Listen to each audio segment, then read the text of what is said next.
those people that like to take things from other people. But it was really big of them to go and do it. And I had a great time, and the musicians and everything that played that day were just the people that donated their time and everything was fabulous. I know. I didn't get to I didn't get to go to that show. I know. But I seen the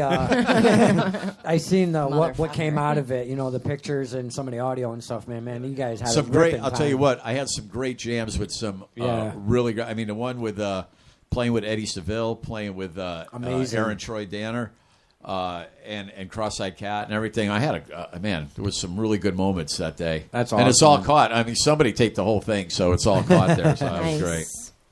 That's awesome, man. Is Roy still there? No, he's gone. Yeah, guys. Oh, he is. I'm going to roll. Thank you so much. Hey, thank you, Roy. I look forward to many gigs together. Peter, God bless your radio show. God bless you guys, and much love. Thank you, Roy. Hey, Roy, you want to plug anything before you go, buddy? Any shows or anything? Please say you and me get an apartment together. All right, buddy. Thanks for calling in. Thanks for calling in, buddy. Yeah, I watch a show called. That sounds like the name of a 80s sitcom. What do you say we get an apartment together? Don't you agree that sounds like the name of a sitcom? That'd be what do you beautiful. say we get an apartment together? I need to plug a show. You guys got to do this for me. Absolutely. Yeah, well, we're going to No, I mean, I got to do it. I want to do it. Right I'm now? playing. Yeah, Okay. I'm playing Shamrocks. It was kind of Friday night with my other band Diamondback, and what happened was they weren't going to have any bands playing for July. And what they did was we were supposed to play the night that Love Gun played, and he asked me if I would please change the date so Love Gun could play, and I did. And they gave me July 12th, but they forgot they gave me July 12th.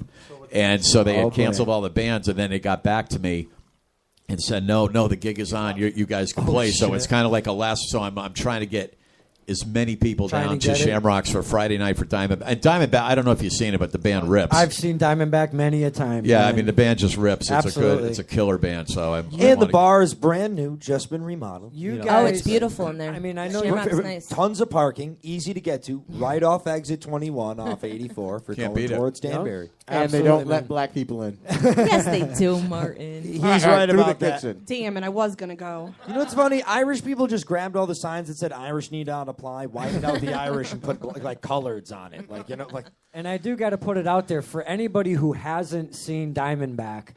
What it is What it is. What it is, You know, what it is, what it is. What it be like? they're a cover band, but what they do is they do their own arrangements from song to song, and it's almost like a stick of dynamite getting thrown in your face because Jimmy starts going off on his own little thing, and then BJ does his own thing over there. it's Paul monster. Lusky, he's doing his thing, and you guys bring out these like explosions of different parts of the song that aren't even in the song. What we do with songs is like we're like there's a lot of bands out there that pride themselves on playing a song note for note just like it's recorded. They play it like a jukebox would play it, you know. Diamondback doesn't do that. We play it as if the band's playing it live, and and we would go off on tangents and do whatever. I mean, I might go off on a guitar solo a lot longer than and. I don't know if you've heard BJ play drums, but Unreal. I play with him in all my other projects. No, we have a DJ that only plays 3 songs every night. No, I mean, BJ. within 2 seconds, you'll know this guy. This guy will plow you over with it. I mean, will. he's a skinny little dude. He man, is. and He's so small. He's tiny, and when he gets behind a drum kit, it sounds like a machine gun. It's just like plowing you right down. The first time I've heard him, because I'm I'm good friends with Joey Aparo. Oh yeah, And Joey. I love him to death, and his abilities behind the kit is amazing. And when I heard BJ, it was like, holy shit, man! This dude is like thunder in a little tiny package. When he heard BJ, he thought of he's Candace. so small. I knew a girl named BJ. When I heard BJ, she I was thought of 13 Roadhead. and I was 15, and man. I've had the privilege of playing with some really good musicians, especially the drummers alone being able to play with Joey Aparo and BJ Zampa are that's been a real gift for me. Off the to play I chart. have with to laugh every time I hear his name. I'm sorry. Sorry, I'll- we're saying I'll use it. BJ Should I and say plowing. William? I'm She really had trying to keep my mouth glasses. shut, but BJ plowing. I would use his real name, William Zampa, but no one ever knows. Yeah, man. I've actually had the pleasure of doing sound for you guys at a gravel pit party a couple years back. Oh my God. We had a little sound issue, but we. Well, we which one was I the drunk one at that one when I was drinking, or was Chris the drunk one? No, I believe you were the drunk one. Yeah, that was a Face. big He didn't want to mistake. say it, but There I was. was. That was right as I was going through my divorce, and I happened to be playing at that the Dirt Factory, right? Yes. And I got picked up. My buddy brought me. I parked my car down in Southbury, right near the police station, and so I obviously wasn't going back for it. So I went to that. We played, and he met me, and he had a little half pint of Jack, or a pint of Jack, and I started there. And of course, other things that I used to do came into play a lot that Absolutely. night. So Yes, sir. Wasn't that the night where Don showed up with his guitar and you were like, no, we just wanted you to do sound? That was the night, actually. He's like, no, that was the week before. Yeah, we actually had some sound issues because the mains that I was running for Head Wrench's sound. Yeah. The highs blew out of the system itself, and you looked at me like, "What the fuck are we gonna do?" And I'm Yeah. like, yeah, I know. That was a tough thing. I just felt bad, because Yeah. the guy was really looking forward to Diamondback playing there, and I know. wanted to really sound good. I just I always know. take pride in everything. And Exactly, dude. And then I when hear the PA blew out, half the PA, I'm going like, oh, I know, fuck, holy what fuck, I what are we know. gonna do? Yeah. No, it came off very well, man. All I did was try to compensate and work with the equalization, and you just kind of plowed right. Well, through let's it. put it this way: at the end of that gig, they carried me off the stage to the car, and as soon as I got to the car, they put me in a thing. I opened the door and threw up like a bunch of times. They had to load my equipment. It was so bad. I don't even. No, I'm sure. I remember nothing. Well, wait, hold on. Before you guys go on, we lost internet real quick, so there's 2 parts already to the show. Shut up. But that's all right, yeah, because there was a good 17 minutes where we introduced them, but we're still live. Okay. If they click back on it, it went back to it. Okay. But if they go to listen to just the podcast, they're gonna have to hear both parts. Yeah, it just real. We lost the internet? I'm gonna reshare it Huh? to you guys. Thank All you. right. We What lost- happened was we were doing clicking and stuff over here, and Spreaker lost the internet. So what it did is, instead of like actually deleting it, it refreshes itself and tries to pick back up. Oh, okay. But if the bandwidth isn't there, then it just creates another one, but people still can click on it. Anyways, the first one is at Jimi Bell Live is 17 minutes, and then the rest of the night. So it just takes over from the other one. Yeah, I mean, we still got our listeners back they came right back, so which was good. Oh, nice. That's cool. Nice. All right. We'd like We to didn't lose thank all no- of you for coming back. I'll end up putting it together, moshing it, so it's all one. If but you would tonight- like to leave a evil comment for Peter, please do. don't leave an evil comment for me, leave it for Comcast, motherfucker. Yeah. And, If it makes you feel better, I don't understand anything you just said. Well, you're going to say your name twice. that's all counts. Make sure it's 3 times. I'll be happy. So you're extra special because you got two names. Special. two So special, you make yeah. your own music and all that stuff, and you make your own stuff. We put together a song here at the studio. I wonder if you can give us some geez. feedback There and we go. what you think about this song. Hold on.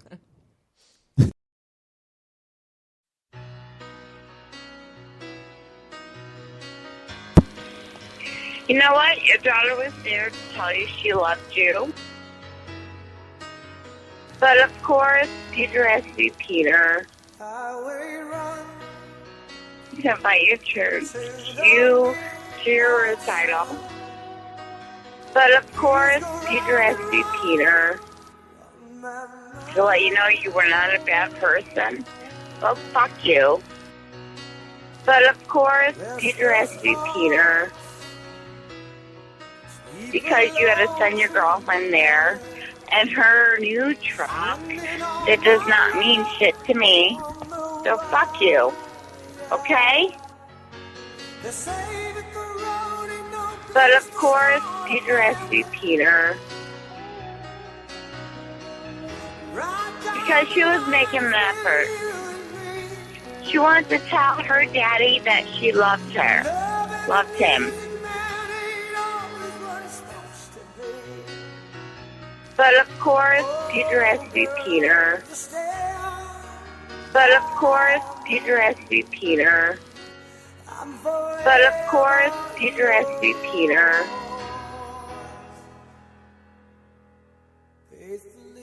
But of course, Peter has to be Peter.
Jimmy, you have a beautiful daughter. Thank you. So yeah, she's What's her well name? protected. Angela. Oh, that's gorgeous. She looks like an Angela. Yeah, Angela Christina Bell.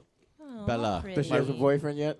That you have Yeah, tortured? she lives with a guy. Can you believe it? Whoa. She's 17, living Yeah, with a guy? yeah. Here's the problem. Not why I can't say a word because look who her father is. Look what I've done my entire life. And you know what? Is my daughter? If I try to discipline my daughter or anything, if I say you totally can't do that, she kind of looks at me and just kind of chuckles. And goes, really? Look at what you've My done family's all of loaded. your I'll life." marry her for you if you want.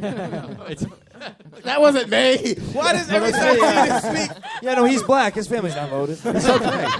We're loaded on drugs. Yeah, they got like crack and stuff. I mean, like.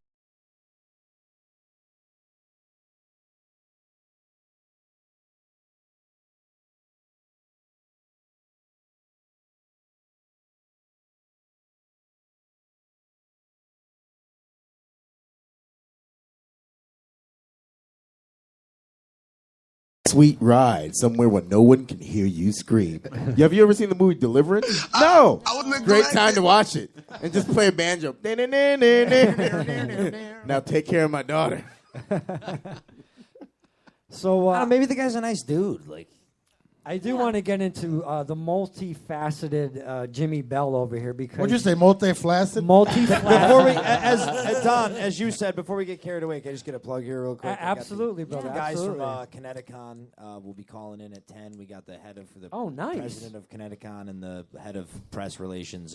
Very Leo cool. Marinette For all you metal people listening out there, that's calling. Yep, we got that's so geekness. for all you nerd people calling Yeah. out there, we got people from a nerd convention this weekend. Yeah, because of that, I have 3 employees that are going from LJ's, so I have to work at LJ's on Saturday because they're going. That's Stop hiring nerds. Stop hiring nerds. Then it's not my fault that the convention that they are calling in to promote is so large and vast in scope that workforces are depleted as a result of it. Yep. I mean, I didn't make it that way. I'll It's just- suffer for them. thank you, Lynn. You're a trooper. She is a trooper. This lady knows how to take one for the team. Just ask her husband. You should see her when she's grabbing her ankles. So what's the date on that, Zach? It's going to be, I believe it's Thursday. It opens. There's just like some preliminary stuff, and then Friday, Saturday, and Sunday is all the big stuff. You can go to Connecticut.org if you want to find out more information. Those guys will have more info when they call in about like. Is the this the guests one you that are have gonna- the pass for? Yep, I got a Nice. press What pass. day are you Press going? pass. I'm going there on Saturday and Sunday. Cool. I'll see you there. Yeah, cool. Oh, you're going, Martin. That's Nice. fantastic. If I had known you were Yeah. going to go, I would have gotten. I could have got. I should talk to Leo. I could probably get another press badge. I'll be going with a whole bunch of nerd guys. Nerd guys. So it's already 8:35. What I want to do is do another plug. Last year we did our very own Toys for Tots, and not to blow smoke up our own ass, but we ended up killing Sikorsky. Dude, it was insane. Yeah, we had 5 boxes of toys, which was way better than At Sikorsky. my little place. At Lynn's little place. Well, this year our lineup is growing really quick. We have so far on the lineup we have Pragmatic. Wait. You start from All right. Of course, everybody's old Tommy Lord. Tommy Lord. Jimmy's the best because he's here. He opens Like up. that's it. He opens up for everybody. He's and going to open up anything. for everybody. And Yep. after that, we're going to have the Patrons. Nope. I'm sorry, Local Suspects. Yes. Keith Putney. With our brother Keith Putney.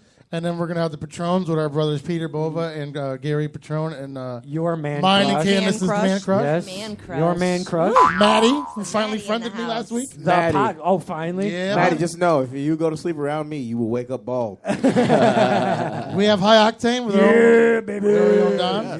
With the sexiest daughter in the band. Love you, Danny. And our Love you, new Danny. you and got our it. new addition to the show, We're actually Pragmatic. not Don's High Octane. It's actually a band called High Octane. They're from Prague. They play last week. I toured in Not the porn Prague. site. Trust me. And our new addition, High Octane. and our new addition, Pragmatic. We're still Yes. looking for Yes. anybody that wants to join the lineup. But this party started at 9. It's starting at 7 now. Hey, let's stop with the lineup, huh? There's 5. Let's stop with the fucking lineup. And No, call get it a the day. Olivers on it. That's what I'm talking Oh, about. boy. Oh, yes, that would be Oh, Oliver. my God. God. Oh my This God. just up. announced, guys. Yeah. Shakira Then is that going to will be be- there. That will Bottoms be a up. party. I'll play for sure. Oh boy, here we Bottoms go. up. Toys Well, for can tots. Danny freestyle? Oh boy. Hell yeah. Yeah, can we have Danny freestyle? You are truly a nigger. Yeah, we're gonna have. What God. the fuck? You ER'd the shit? Oh, motherfucker, I'm going to stab you tonight. With an A, not Calling an him a R. nigga would have been nice. Yeah, calling him a nigger doesn't insult me, too, you son of a bitch. He was like, Peter, didn't you put the A at the end, not the R? So it's okay. motherfucker, you did not conjugate, you It's son of a okay to bitch. say There are two nigga. things I No, will he not said say. he said Two He things. said Damn. call him a nigga would be nice. Wait a minute. I think you're getting another love note here in a minute. There are two Everything will be things. fine. No, it's actually No, I saying, don't think please it don't was for steal my Martin. wallet. Oh, There are two things I will never Hide say your outside wallet. of this sentence, and that is the N word, because I think that's fucking retarded, and nigga. If I ever say nigga, it's because I mispronounced it. I meant to say nigger. I'm sorry. I believe in free speech, and I'm not going to take away nigger, retard, spick, gook, slope, chink, Jew, kike, he, but they're not taking it Jaime. They're not taking any of those away while I'm fucking alive. You forgot WAP. I whatever, wops, yeah, sure. Fucking crackers, whatever. I don't want to lose any of them. Not I don't want want to leave Italians out. Then they're going to be Hell calling, no. hey, motherfuckers, we're racist too. Yeah, goddamn Guidos. We go, hey, oh, whoa, hey, oh, whoa. Okay, we're back from the Martin and Zach show. Anyways, Pragmatics joined the lineup. We're still looking on a venue. We got a couple venues in mind, but it's Good not stuff. till December 7th. So good stuff, man. I can't. I need wait. everybody out there to come hard this year. Yeah, man. We want to beat our goal. We want to go from 5 boxes to 10 boxes. Yeah, we want to take it home today. And I'll talk to Roy and Chad if they can come on the Yeah, lineup. man, That I'd love to fucking do thing- it. Yeah. That lineup is gonna be I'm sick. into anything I that have helps so people many out. jokes Hell yeah. about boxes. I mean, the totals for our toys last year had to have been over $5,000. Oh, Said he wanted them to insane. Where do you hard. send the toys to? Do you? Marines, Toys for Tots. We Oh, actually, yeah. the Marines actually come out. Yeah, with, the so. Marine They pick Axle. it up. Yeah. They pick it up, so it goes straight to the Marines. They hand it out. They do everything. And do you know that he hung there the whole night and dug They the drank band? more than us. Yeah, they Do were- they? Yeah, they drank. They You took their would never uniforms up. drink in a uniform. Yeah. They took their uniforms after, and they drank more than us. They killed the bar. Yeah, that's a Yeah. fucking surprise. Yeah, They it was, killed- it was a good time, man. It was a really good time. we played a couple of fucking bombs and shit going off, so they felt it all. But Yeah. but yeah, they actually did a really good, better. I mean, it was great for our first time. We put it together in a month and a half. Yeah. And Good- we were great surprised at the lineup that we had. It was great We stuff. want to do it again at the Milestone this year, but it's too big.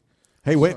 I got to tell you. I got to ask you something. Did Martin tell you, Marty? Did he tell you about the show that we're doing Yes. at Waterbury Palace Theater? And I asked I him, just shared the link. and I asked him if he wanted us to broadcast it live. He hasn't got back to me. Oh my God! Who the? It's gonna be. It's gonna be great, man. It's bottoms November. up. Aaron Troy Danner.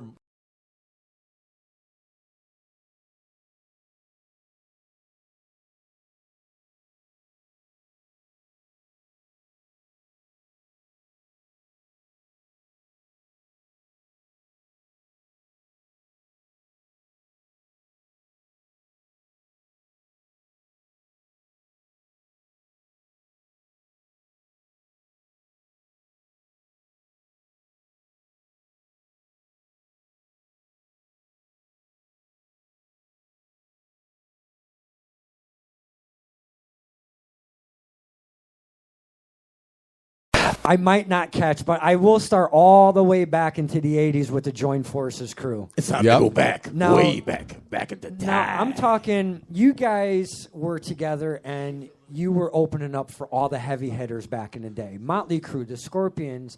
I mean, you pretty much name who was rolling out there, and you guys were doing it. Well, we did a lot of Joint Cocaine? Forces did a whole bunch of really good gigs and everything. What happened with that band is that we got together.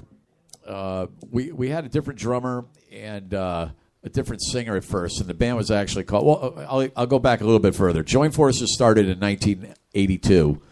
We were a cover band. We had 3 different members in the band, and that lasted 1 year. Right after that, we became Bell Attack. They changed the name of the band to after me. They changed. We had a different singer, and my longtime school best friend Mark Franco played bass. Mark And- Fra- yep. Yeah, he was. We went to high school together. We used to jam and everything. So he got in the band, and then the original singer Mark Diamond came back from California. So Joint Forces suddenly became a band. Now, we kind of like when we got back together, we wanted to kind of make a statement as far as something different. So what we decided to do was to come out and play one set of all original music. Now, there were other bands out there doing original music. I'm not saying we were the first to do original music by any means, but there were other bands doing cover songs and original music. They were mixing it up. We decided that we were going to do a rock show. In other words, we were going to have two bands open for us. We were going to come out and headline and do an hour and a half worth of all of our own songs. Mm-hmm.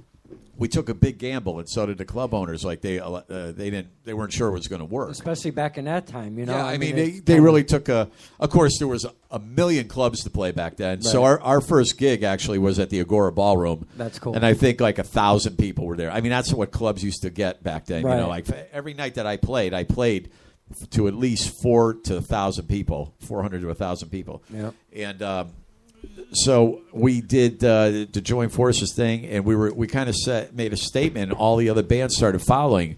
They started doing just all original music, and then having opening bands and everything. So we did that, and we ended up hooking up with this manager who worked for Joan Jett. They were part of the Blackheart Management Company, and so they had this guy. He was partners with this guy that had a tour bus company. So we are, this new band. We didn't even have a record deal. We had a 3-song cassette. That's all we had. But they said, listen, we're going to put you out on tour with Joan Jett. That's nice. And we're going to give you a tour bus. And we said, let's fucking go. That's if I'm going to go out on the road and I have my very own tour bus, and they said, well, you're not going to be able to really make any money. We'll give you like $10 a day to eat with. We were kids. We didn't care. We were going to be out on the road with Joan Jett and with our own tour bus. That's awesome. Everybody in Joan's band rode on our bus because they didn't want to be around Joan. I heard that about I have a her. question. Yeah. How much coke and sex happened in that tour bus? Oh, my God. Did you just come in and it was just white and there was like outlines of I'll female tell you a story. Well, I never... I'll tell you this one story real quick because seeing you shifted it to that. Yes, you did. I never made it. Had a secret that I was a real heavy coke addict for a long time. No, you've never made it a secret. I never made it a secret. It was always out there. I mean, when I used to play on stage at like I was just mentioning the Agora Ballroom, my drug dealers were in front of the stage. And I knew who my drug dealers are because they're the only guys wearing dark sunglasses inside the club. They would throw packets of coke to me up on the stage, and they would land at my feet. So I'd be trying to like step on them and reach down and grab them and put them in my pocket so nobody else would take them because everybody else in the band was that bad too. And if any of my other guys saw them, they would try to run for the packets. I mean, this is all we cared about. But we were out on tour in Rochester, New York. And we're on the tour bus, and this guy comes on the tour bus, and he's got an 8-ball of coke. He drops it on the table, right? He takes the whole thing, just drops it down, starts cutting it up. You had me at coke. And the manager for the band just happened to walk on the bus, and he just kind of made a comment to the guy. He goes, you really shouldn't do that. And the guy was all wired out. He didn't know who he was. So the guy went, okay. He took the whole 8-ball and just went shh like that and threw it on the carpet. Oh, shit. Oh. So as soon as that guy left the bus, me and the bass player dove to the floor. I shit you not. We dove on the floor with it had shag carpet, and we were snorting out of the carpet and picking up rocks and everything. I mean, and our eyes were bugging our head. We had lockjaw for a week. It was great. But it was nothing but coke. You should have cooked the rug. Yeah. Well, there was nothing left on. I vacuumed every piece of dirt and everything went up my nose. Trust me, there was nothing left on the rug. It was the cleanest carpet on the planet. Yeah, it was the cleanest tour bus ever. But there was always tons of alcohol and and it was always just we weren't even that big of a band even, so there was always the the women thing and everything. It was a lot of fun. It was a very small scale. We were a very small scale Motley Crue. Right. We lived exactly that style of life. But that lifestyle. But we weren't as big as Motley Crue. Right. So I mean, that just says what the band was. So we continued for a while, and then I got hooked up with a lot of endorsements because of my guitar playing and stuff. I got hooked up with Kramer Guitars, Now, there was this, I don't know if you know anything about guitars, but there's this tremolo on a guitar called a Floyd Rose. Yep.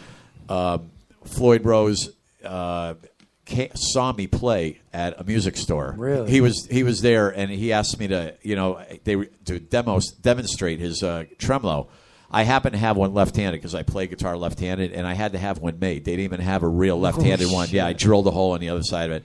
So I did a clinic for Floyd Rose that day, and he was so impressed. He called the president of Kramer Guitars and said, we got to give this guy a full endorsement. So I had a full endorsement from Kramer, and I used to go everywhere in New Jersey. That's amazing. I played with Dweezil, did stuff with Dweezil Zappa and stuff. I played the NAMM shows with Eddie Van Halen and all this. Now Eddie Van Halen, he was great in The Running Man. He was. I got some Eddie stories, but yeah. So yeah, I'm talking about Eddie, not Dweezil. Eddie was great in The Running Man, not Dweezil. No, but I'm telling you, man, it was a really cool part of my life, and a lot came out of that. So I got to. What happened was the Kramer Guitar Company took me on as a management. What year about was this? This is about 1986. I had the endorsement somewhere around 85 and 86, 87. They had my videotapes of me playing and everything just in case anything cool comes around. Well, I got a call on a Wednesday afternoon from the people from the Kramer Company, and they said, "Hey Jimmy, Ozzy Osbourne is looking for a guitar player." And that's insane. And we sent them your video, and they want to see you. And I said, "Oh, really cool." I said, "When am I going? Next week or over the weekend?" They go, "No, you're leaving right now." No shit. Yeah, you have to be on an airplane within an hour. Wow. So they booked the flight, and I got out to California.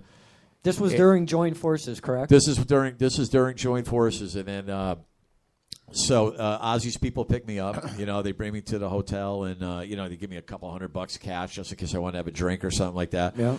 And it was just one of those things. So what I did was every guitar player. They must have went through about 500 guitar players. They had already seen Zakk Wylde. They already had played with him a little bit, so they kind of decided on him. Okay. But then they saw my video and said, "We better go check this guy out." So as I'm auditioning with the drummer Randy Castile and Phil Suzanne, the bass player, love that dude. Sharon Osbourne sits in on my audition. She wanted to see me play because she saw the whole my. Is whole she video. hot? Well, when I first met Sharon, cute. She's pretty. When I meant this is back in the day when I first met Sharon. She was I don't know if you saw pictures. Fat. She was heavy. She was heavier back then, and then later on she got real skinny. But she's hilarious, but she seems like she'd be the worst wife on the planet. I don't know, man. She really saved Ozzy's life. I mean, she could be the worst wife, but stands with by him Ozzy like as a husband, 100%. really. I mean, you got to look at the Look you at the gotta really rings on control. her finger and the jewelry around her neck, and know I that don't that think and that's know why. that Yeah, that but is look why at what and he's know done. that is why Ozzy cannot retire Well, She's keep in loyal mind to though. him. She's very loyal to him. Yeah, she is. From what I see. because he makes her money. She's like a man. To me, I feel like she She just makes sees money, him as an too. investment. She I know, makes but I money. feel like she just sees him as an investment, and like I've got to protect my investment. I don't. Well, don't that's just- I forget mean, I though, don't- her I've never met them, Sharon you know. Osbourne's father was Don Arden, and Don Arden was major in the music business. That's what I mean. I feel like So. it's all a business. It's everything about Fuck it that. is a I'd business fuck decision. Sharon. I'd fuck Sharon right now. I didn't say I wouldn't Give me a bang her. record- That's a different give me a record conversation. deal. I mean, Okay. Okay. Let's revert. Yep. Oh no, that's okay. Cut it anytime. I got plenty of time. This story will take for 5 hours. Listen, I'm listening to Actually, why don't we save that story for the next hour? Damn it! I want to listen to Coke Let's Fueled put- Awesomeness. that was the last story. That was. Let's play a song from Jimmy because we were supposed to do that first. Yeah. No. That's all right. Hey, man, you just. We're gonna play this song. Where's it from? It's from the House of Lords. This Yep. is the What's first. the name of the song? I believe you're playing These Are the Times. I've been with House of Lords since 2006. This is the band is more heard in Europe. No, House of Lords was a big band. They came in at the later part of like 1988, 89. They came in right before Nirvana came and killed all the hair metal music. Okay. But Destroyed House of Lords did have #1 MTV hits, and when MTV was playing videos and stuff, so they yeah. And so they When they weren't black, you mean? They weren't black. Whoa. Yo, MTV Raps was on there, bitch. No. I think he just means the fact that MTV just promotes itself. That was actually a track, Can't Find My Way Home. Yeah, Can't Find My Way Home was a big hit for them. And then Wanna Be Loved, that was another one of their big hits for them. Jimmy, And, I'm sorry I have to do this joke, but you said you're the House of Lords. Do you have the House of Commons open for you? I had to do it. I mean. I have. That's a perfect opening act. So basically, what's going on is House of Lords. Had a big. They were on tour with Scorpions, Cheap Trick, everything else. They went out and they had their big heyday with Fame. Nirvana came, killed all the hair metal bands. The problem that happened with House of Lords is they weren't in it long enough to survive. Right. The way Motley Crue, Poison, Rat, they were in it longer. Right. So what happened was, it kind of got lost to the side. And in 1996, they came out with a record called Power and the Myth. And what they did was they tried to change the music a little bit, make it more modern without going through James Christian. Mm-hmm. And the House of Lords fans didn't take kindly to it because they're what's known as a melodic rock band. They call it arena rock, melodic rock, whatever you want to call it. In other words, it's heavy rock but with great vocals. Right. And the keyboards are really big. Everything. Yeah, it was that type of stuff. So the record didn't do well. And then James Christian, who is from Connecticut originally, he was in a band called Eyes, called me and says, Jimmy, I'm putting a House of Lords together. I'd like you to play guitar. He goes, can you write melodic rock music? Have you ever done melodic rock before? I never have, but I said yes. I said, absolutely. I could definitely do this. So I sent a couple tracks down, and even though my tracks were a little bit heavier, once James gets a hold of them and puts the harmonies and the keys and all that stuff, he turns it into a melodic rock song. He's such a great producer. Yeah, he is. And this song, These Are the Times, was one of the first songs that I sent, and that's what you're about to hear now. That's awesome, man. And I've been with them since 2006. So it's the original lineup. We've been in the same lineup since 2006. And James is the original singer. James is the only original member of the band. But I have had the exact same guys: B.J. Zampa, Chris McCarville. Who is it? Did you say Chris is coming on the show? Yes. Did I see that? In 2 weeks. 2 weeks. Wow, Jimmy's actually reading our shit. Yeah, I actually read it. He did his homework. But I'm stealing his thunder right now because I brought the Max Explosion CD, so he's going to have absolutely nothing to play. He took all his material. It's kind of like Don's band on a Saturday night. I was at the dress rehearsal before you guys played Rocklahoma at Bleachers. I believe it was like 09. Oh yeah. Now listen, just so you know, James, he went through prostate cancer too, and we the video that we have, Someday When, that's on. We have an actual video, that big production video. James, ever since that video, is skinny as he was back in 1988. He lost all of his weight now. And he's real healthy. He sings great, and we're all looking forward to going out on the next tour because now he like looks fabulous, That's and we're awesome. going like, all right, let's get how we could go out there, because he was always a little, he gained some weight. He was married. He's comfortable, and that's it happens. And I see you guys are going to be setting up a 2014 tour, or Maybe 13, maybe even 13. But we do have a big festival in September. We're going to do We're going to do 3 local shows here. We're doing one in Milford, I believe, one in Springfield, and we're trying to. We had one in Rhode Island, but the club shut down. The Rock Junction. The Rock Junction just shut down last Sunday, and I love that place. Awesome. And we were booked there for Thursday the 26th. Now I have to find another gig in Rhode Island someplace. Shit, man. So what? I don't even want to get into that. Never mind. Well, let's get into his song. Yeah, let's play the song. Because we got a break pretty soon. Absolutely. This is Jimi Bell, House of Lords, and the name of the song is These Are the Times. These Are the Times. These are the times we live in. All of the signs were given. We never dreamed they'd blow us away.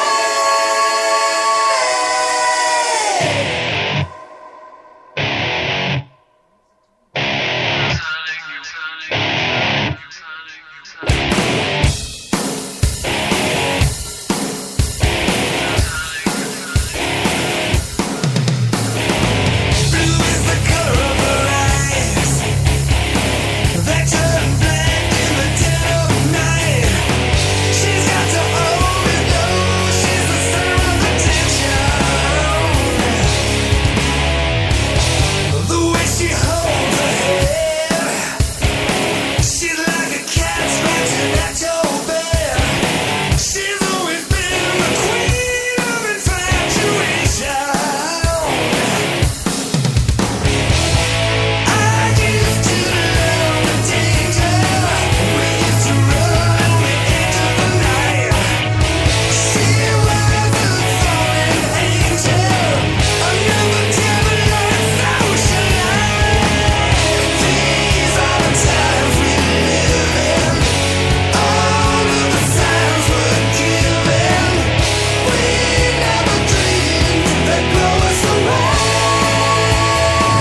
PPRN.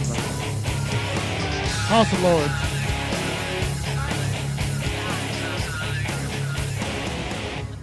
Yeah. House of Lords, nice job, Jimmy. Thank you. That was awesome. We're going to go to break and we'll be right back. Candace, the kids are driving me nuts. Maybe we should rent the Velcro wall and throw the kids against it. That would be considered child abuse. Only if we get caught. You do realize my mom's a cop, right? Yeah, so what? Okay, how about this? If you're in need of any form of bounce houses, call Jump and Bounce Fun, located in Naugatuck, Connecticut. They have a wide range of bounce houses. They have water slides, boxing rings, joust, all sorts of inflatable outside fun. So give Jump and Bounce a call at 203-490-9059 and tell them that the show sent you. Once again, call Jump and Bounce Fun, serving New Haven, Fairfield, and Hartford counties, and are fully insured. Call Jump and Bounce Fun at 203-490-9059. Also like them on Facebook or hit them up on the web at jumpbouncefun.com.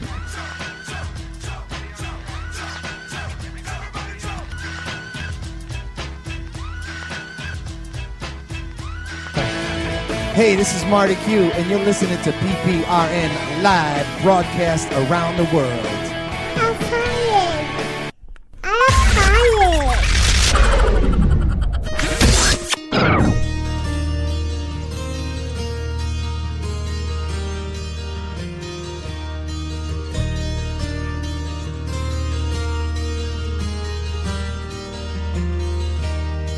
Times have changed and times are strange. Here I come, but I ain't the same. Mama, I'm coming home. Time's gone by, it seems to be. You could have been a better friend to me.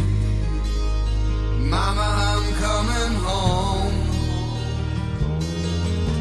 You took me in and you drove me out. Yeah, you had me hypnotized. Yeah. Lost and found and turned around by the fire in your eyes.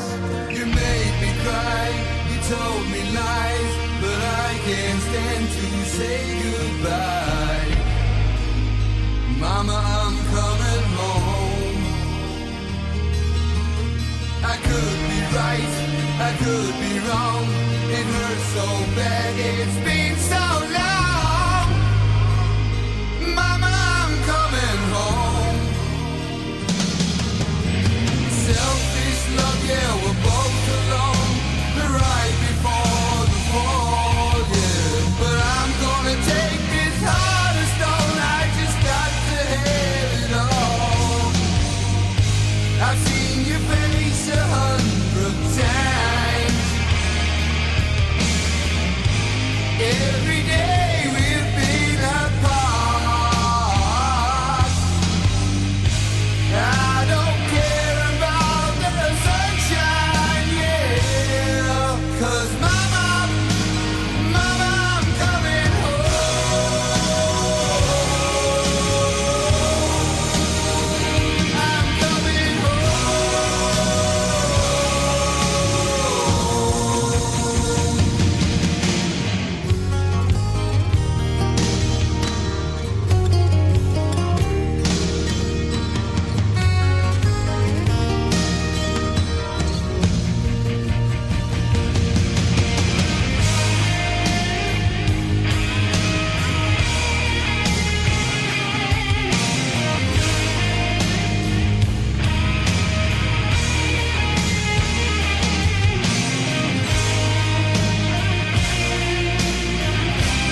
Candace, what are you doing underneath the table?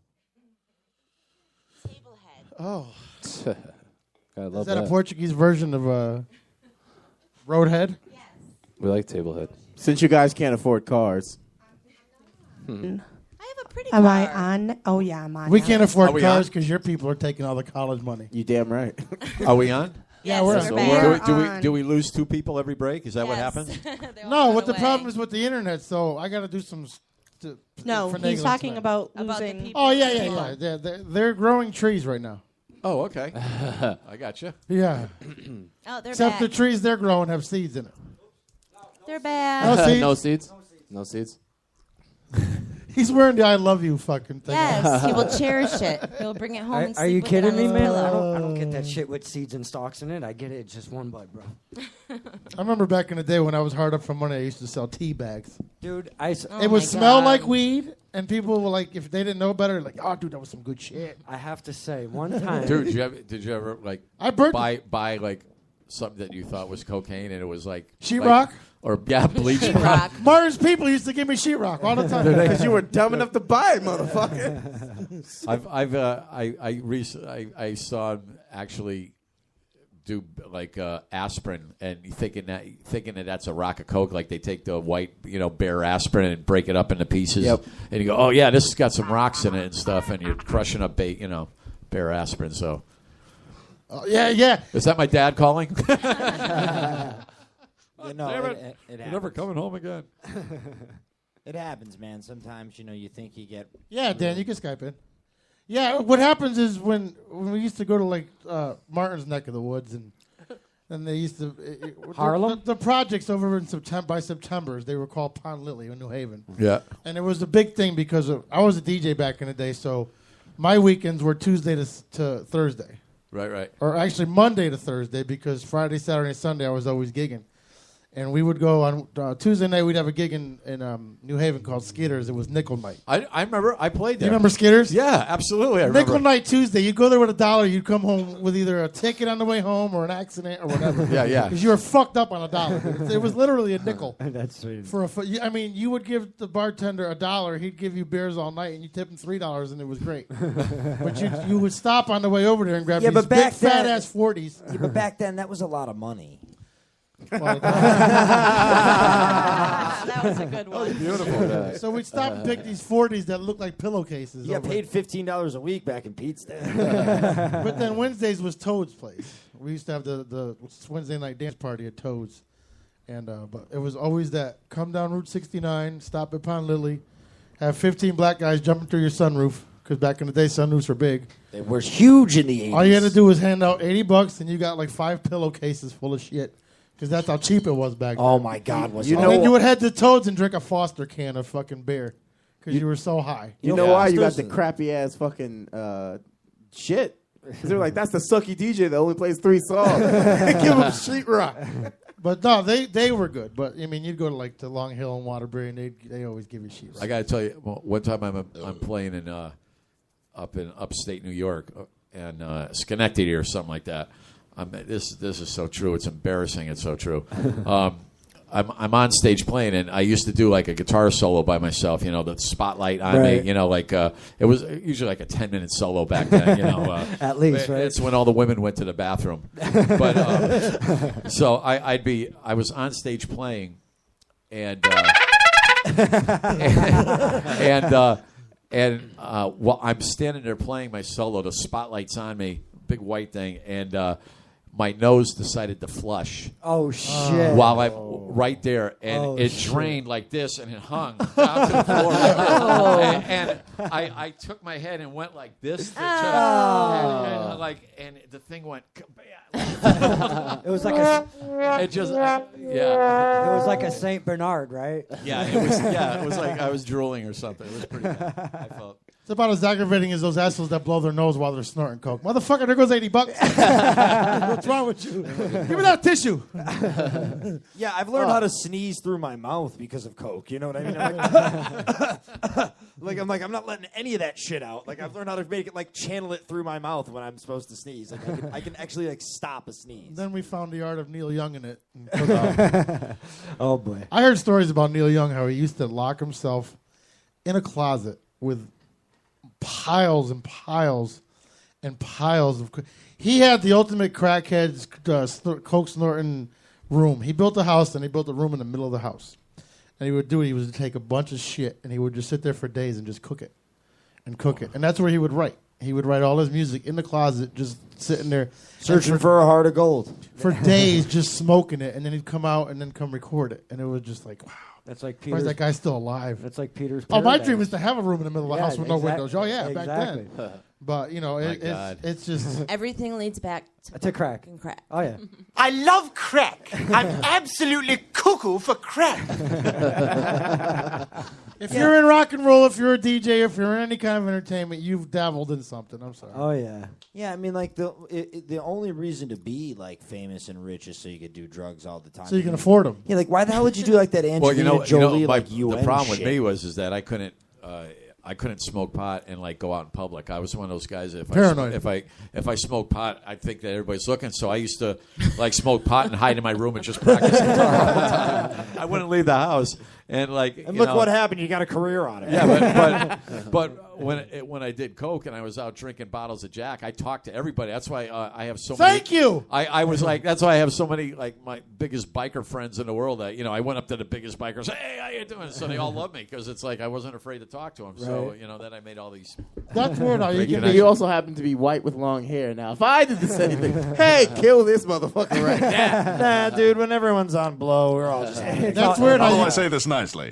I was at like New Year's Eve. We're all like coked up. We're all out like walking around, and I got a joint to smoke. And I started like lighting it, and I saw these black dudes were walking, and they're like, "Yo, that smells good." I'm like, "Let's get high." And they're like, "For real?" I'm like, "Fuck yeah, dogs! It's New Year's Absolutely. Eve." Exactly. Pulled right away into a park. Started smoking. I'm like, "Yeah, we're coked out of our minds." He's like, "Fuck yeah!" We started blowing lines in the park, fucking smoking joints and shit. And my friend's like, "Dude, where'd you meet these black guys?" And I'm like, "On the street." And they were kind of like weirded out, and these dudes were dressed better than we were. I'm like, "Dude, what the fuck?" He's like, where'd you meet these black guys? The same way anyone does, in the field. Get your black ass in the field. I just found them. I'm like, they're just dudes You're from New kidding. York. Like, You're mine now, Blackie. They were standing behind a no, Martin, I was theirs. With hot chocolate from Santa's beard. Yeah, Zach was the white guy with money all the time. You always gotta have that one white friend when you're a black guy. Fuck you. I'm so upset that you said that. We're going to Vegas and we do have one white friend. All black people have that one white friend that's got It's money. like, all don't the worry, time. I'll go up and negotiate this. So I got to ask Jimmy, do you have any black groupies? Millions. Colored girls loved you. You got 1,000,001 now. Oh, yeah, I see Martin over there. He's rocking over there to some house a little. You know, it's funny because when we were playing your song, Jimmy, he was like gaying it up a little bit to you. I was getting into it, man. He took his hair out of his clip and everything. Oh, yeah. He started And his fling- Yeah, he's flinging it around. You know what's so wrong about gayness? Martin's like everything in one: black, gay, straight. funny. Listen, it's not gay that I rape you. It's only gay if you like it. It's only gay. I'm a failure as a man.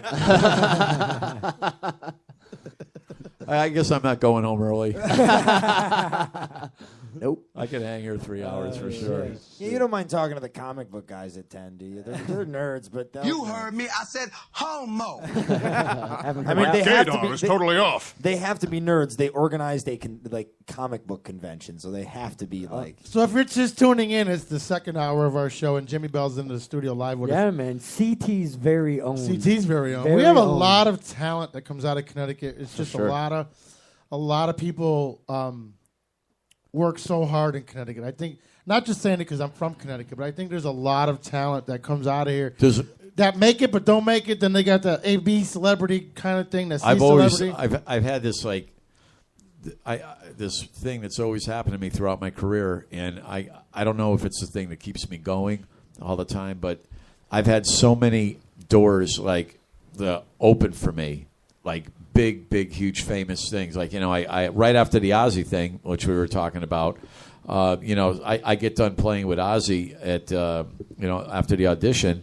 I was the only other person that got to actually go on stage and play with Ozzy. That's such a great. Now So, I played like 4 or 5 songs with him, and And Sharon and Osmy sat me down after the audition and said, well, it's between you and Zach Wilde. That's crazy. And I'm going like, I was all blown away that, they took me out to dinner to this real expensive restaurant, and Ozzy was all messed up at the dinner table. It was awesome. No, not How Ozzy. old? And I'm sorry, bro, but dude, Zach Wilde, he's a good guitarist and all, but he is not like everyone. They talk this guy up. They always lick his nuts, and I'm like, dude, he's not. He's a good guitarist, but I mean, you're better. I don't get it. It's like I don't know. Here's the deal with Zach. He's extremely good at what he does. He has a signature thing that he does. Did he write and he's Master a very of Insanity? aggressive. I don't think he did. Well, here's the deal. Back when Zach got the gig, he played a little bit. He wasn't so stiff and everything like he is now. I mean, look at the guy was skinny like Randy Rhoads. He looked like Randy Rhoads. He played a Les Paul like Randy Rhoads. Yeah, because I didn't see that Zach Wilde. Yeah, I'm younger, did, so I didn't see him till like 2000, 2001. Yeah, no. When I was hanging with him, he had no. He was just a kid. He had no facial hair. He looked like Randy, which is one of the main reasons that they took him.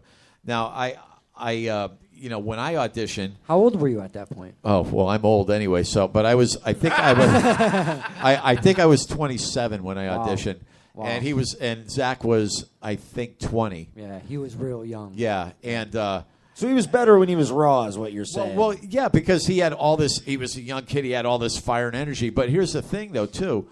Back then, Ozzy had just here's something that people brought up to me that I never really thought about. Here's Ozzy leaves Black Sabbath, okay? Obviously, there was big tension between Tony Iommi and Ozzy Osbourne. Tony Iommi's left-handed, and I'm left-handed. So maybe Ozzy looked, and just thought about it and said, oh, not another left-handed guitarist or something, It could have been something as screwy as that. Right. But these lefties. all I know is, here's the good thing, though. See, Sharon really, even though I didn't get the gig, Sharon Osbourne definitely liked me. So she sent my stuff to Geezer Butler from Black Sabbath, and I ended up playing in a band with Geezer Butler. So here I am. That's amazing. I go to England, and I'm playing in a band with him now, the first generation of the Geezer Butler project. Called Geezer, correct? Yeah, it was called Geezer, and this is my sad story. My first experience of being sad in the music business. No, I had plenty of them, but this one was really a killer. Made a mark. Yeah, it made a mark. I'm working with Geezer Butler. More than losing out to Zach Wilde. This one would have killed me, bro. Well, you said he was better when he was 20. So I mean, but that was. But I was too. I was. That flawless. had to be devastating, man. Because to play with Ozzy, I mean, look what it's done for him. I mean, his solo music. I don't really think it's that great, but he gets the notoriety from being Ozzy's guitarist. I mean, he does. But he did say this one thing. I know. He did a guitar clinic when he first got in Ozzy. He was out in California, and someone, this girl I knew that was there. And he says, oh, yeah. He goes, the auditions were kind of wild. He goes, there was this guy, Jimi Bell, that I heard play, and I didn't think I had the gig after I heard him play. So, that was really cool that he said that. So he agrees with me. Yeah, he is. I mean, he's on my side, apparently. And he always says nice. If there's ever an interview and anybody brings it up, like I have articles with him and I together, talking, where he's always, says great stuff about me. So he's a really cool guy. That's very cool. But so they sent me to England. I play with Geezer. Geezer says to me, he goes, he goes, Jimmy, he goes, you got to write a song similar to like something Black Sabbath. He was trying to do something a little different, but then he wanted to go back to something heavier like Black Sabbath. Right. So I write this song called Master of Insanity. In fact, I titled it. He wrote the lyrics, but I wrote all the music for it. So, I go home back to America. The project we got signed to MCA Records. Well, the guy that signed us, here's another one of these things. The guy that signed us got caught embezzling money from MCA, so they dropped all of his projects. Oh, so here's another thing. Here's the Ozzy thing, then that shuts. The Geezer thing, that shut. All these little things. So it keeps me going, though, because I keep seeing these doors opening. That carrot is just dangling. They keep dangling. They pull it. They keep close. Yeah, so that's what I keep going. But so, anyways, I write this whole song. 1992, I get a call from Gloria Butler, Geezer's wife. And she says, Jimmy, I have great news. She goes, we're going to put Master of Insanity on the new Black Sabbath record. Ronnie Dio's coming back in the band. He's going to, he's joining the band. So I'm all excited because Ronnie Dio's going to be singing a song that I wrote. So this is at the Heaven and Hell era. This is after Heaven and Hell. They did the Heaven and Hell Mob Rules. They broke up for a few years, and then they came out with Dehumanizer. Oh yeah, what TV Crimes was a TV single. Crimes was on that record as well. They say, okay, your song's going to be on there. She goes, but I got one problem. And I go, well, what's that? She goes, we can't give you songwriting credit.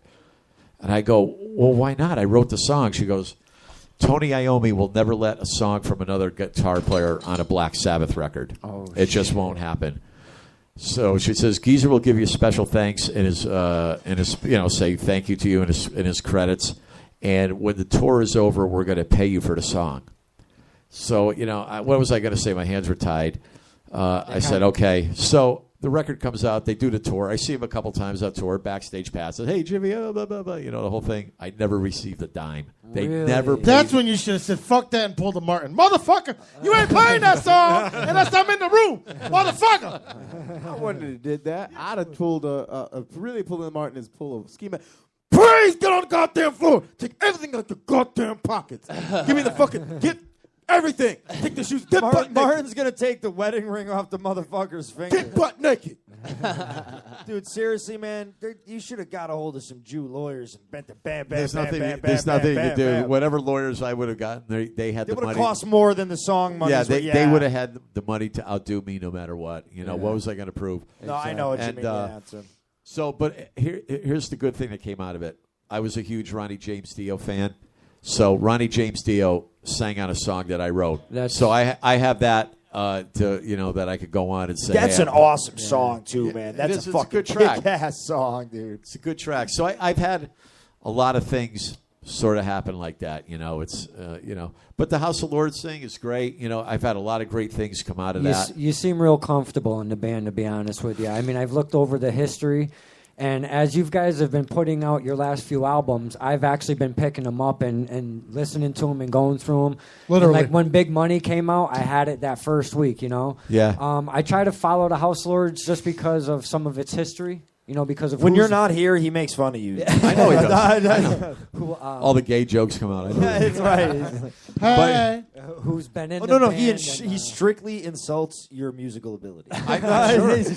You won't be the first one, trust me. So I mean, it's really has a great history. For you that don't know of the history of House of Lords, back in the day, it was actually picked up from Gene Simmons. Gene Simmons put the band together. And it was called Jafria at the time, and he said, I'll take the band as long as you call it House of the Lords. Right. Actually, I'm responsive for House of Lords. It's me, Gene Simmons. You guys put it together. But I'll tell you what the coolest thing is, I've always dreamt of going on tour and stuff like that. That's what everybody dreams of doing that, and that's what I do with House of Lords. I go to Europe. I tour all over Europe with them. I've been to places that people will never see. I've been dude, I want to go to Europe. I mean, so it's like I'm instantly jealous of this guy. I'm never going to Europe. Spain, Italy. I've been to Spain so many times. I've been to Italy. Awesome. All over Germany, all over Prague, all over. It just we go everywhere. Have you been to Africa? No. So I noticed that. What's this going? I can't help it. You had that look. I thought this was going to that show. It went there. Have you ever been to Portugal? Like he hadn't said anything in 20 minutes. He just looks up with this thug look, pulls the beard on. You ever been to Africa? Have you ever been to Portugal? Yes, I have. Thank you. I feel so bad for you. That's because they have food in Portugal, not Africa. That's in Africa, right? Every time there's a UNICEF commercial, that's not Portugal, that's Africa. That was actually the last gig on the last tour. Where'd you go in Portugal? Lisbon? Lisbon, yeah. Because after you go to Portugal, you got to get the fuck out. Yeah, actually, this place sucks. Let's go. The second tour, it was our first gig on the tour. We landed in Lisbon. And the last gig was our last gig in Portugal. I you know what? Get you some food stamps. In Portugal. Portugal's pretty. Oh, it's beautiful. Portugal's real pretty. And I'll tell you what, those clubs out there surpass ours so much. Oh, God, yeah. Europe's a whole different thing. That's actually... They don't go out till midnight. I mean, they don't take showers till midnight in Portugal. Niggas take showers over there? Well, that's kind of where I was going. I mean, the scene is totally different than it is in here. And if you could maybe describe a little bit. Let me just tell you something about the people over in Europe love. all the hair metal bands, what I call hair metal, the bands that I'm in, Poison, all those other bands, they still, even the bands that aren't on the level of Poison, like maybe say the Bullet Boys and all the different generations of Rat, because there's like 3 or 4 of them that are out there. They all go over to Europe, the LA Guns and stuff, and you actually make a living over there still. When you go and play in Europe, people come out like crazy to see you over there, especially like when we tour House of Lords and stuff. It's like that. It's because they want to see that type of music, But the thing about the Europe market is the exact same people that will come see House of Lords will go see a death metal show or something that's totally different, because they love music over there, and live music is like a big deal over there for them. That's awesome. Yeah, so it's really cool. Every time I get over there, I just like go, oh, thank God. Once the plane lands, I'm okay. So I did notice on your last tour with House of Lords that you guys were taking a lot of pictures and putting them on social network, being Facebook and stuff. And I was actually, it was cool enough to where you could actually follow House of Lords on their tour. Chris has did videos of the whole. He did only the first half. He still has the second half. He's so busy he hasn't even got to it yet. But we were in Austria. So here, all right. So I just quit drinking. Okay, here I am, October 1st, a couple of years ago.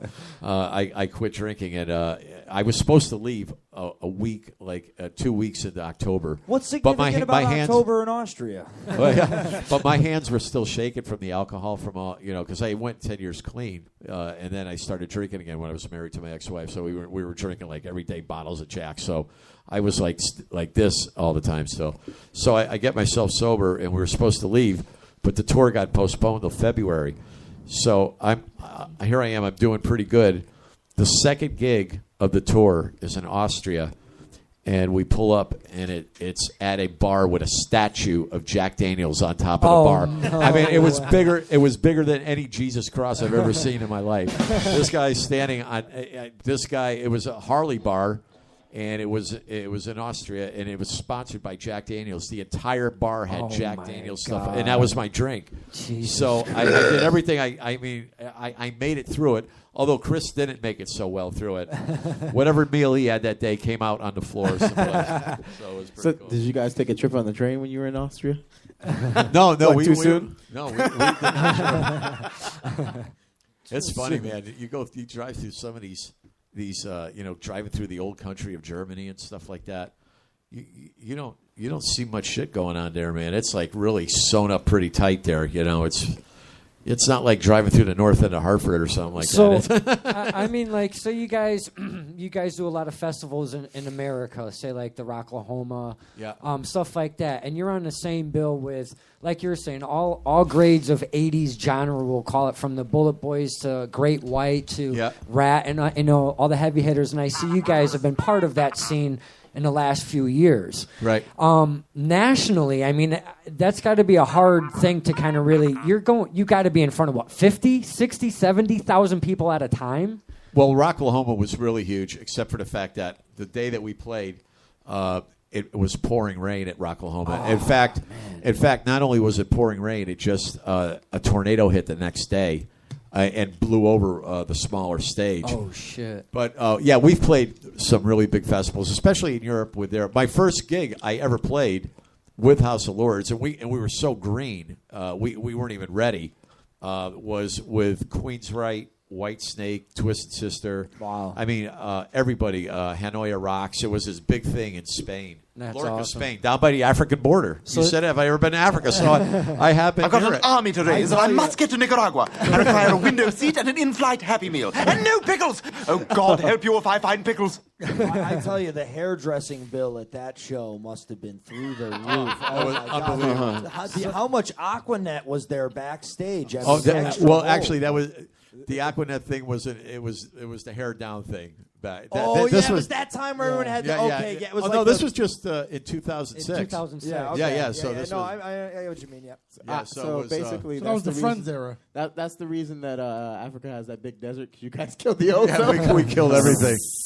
But I mean, if you look at some older pictures of joined forces with Jimmy, I mean, the hair, it's like looking at a younger Nikki Sixx back in the day. I had the best palm tree hair there ever Dude, was. that was insane. I did. You know how I did that? You had to have a layered haircut. It had to be all cut in layers. And I had to do this thing called palm teasing. And what you do is you take your palm of your hand and you mat your roots as hard as you can. You mat all over your head, and your roots do something. I don't know. You just really.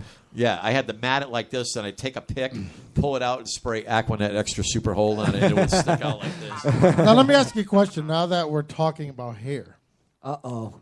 You know where I'm going, right, buddy? Yeah, I do. What's with the fans at the concert? Not the fans, the people, the actual fans. The fan? The fan. The fan, yeah. The fan blowing my hair around? Yes. Well, here's the deal. To with me, the that's fan. hot, but I mean, don't call me gay. If you I think it just started because it's like 800 degrees. In those places. Well, Like, it Jesus actually Christ. Is it a hair thing? It is a hair thing for me. Here's the thing. For some reason, every other person I play in a band with somehow manages to keep their hair out of, like, back enough. Even their hair, if it's longer than mine, they manage somehow to figure out how to keep their hair back and not come in their face. My hair all goes directly in my face, so I look like Cousin Ed. Like Sunday.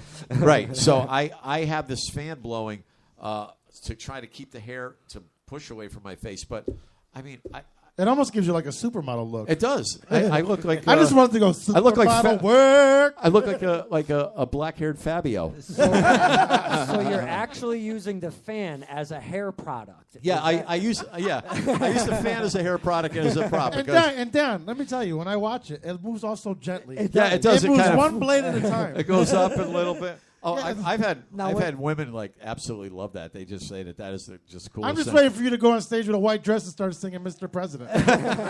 Happy birthday. So you look back at some of these videos and you're like, fuck yeah. Yeah. Well, some of the pictures, some of the people that come out and take photos, they get some great shots. If they get it where the fan just happens to be blowing and a hunk of my hair is out like this, Could a fan do anything for our latest rocker here? Would you stop? Would you put that away? That's Mr. Don over here. Put about that away. a year ago? Yeah. That's Put his that pubic away.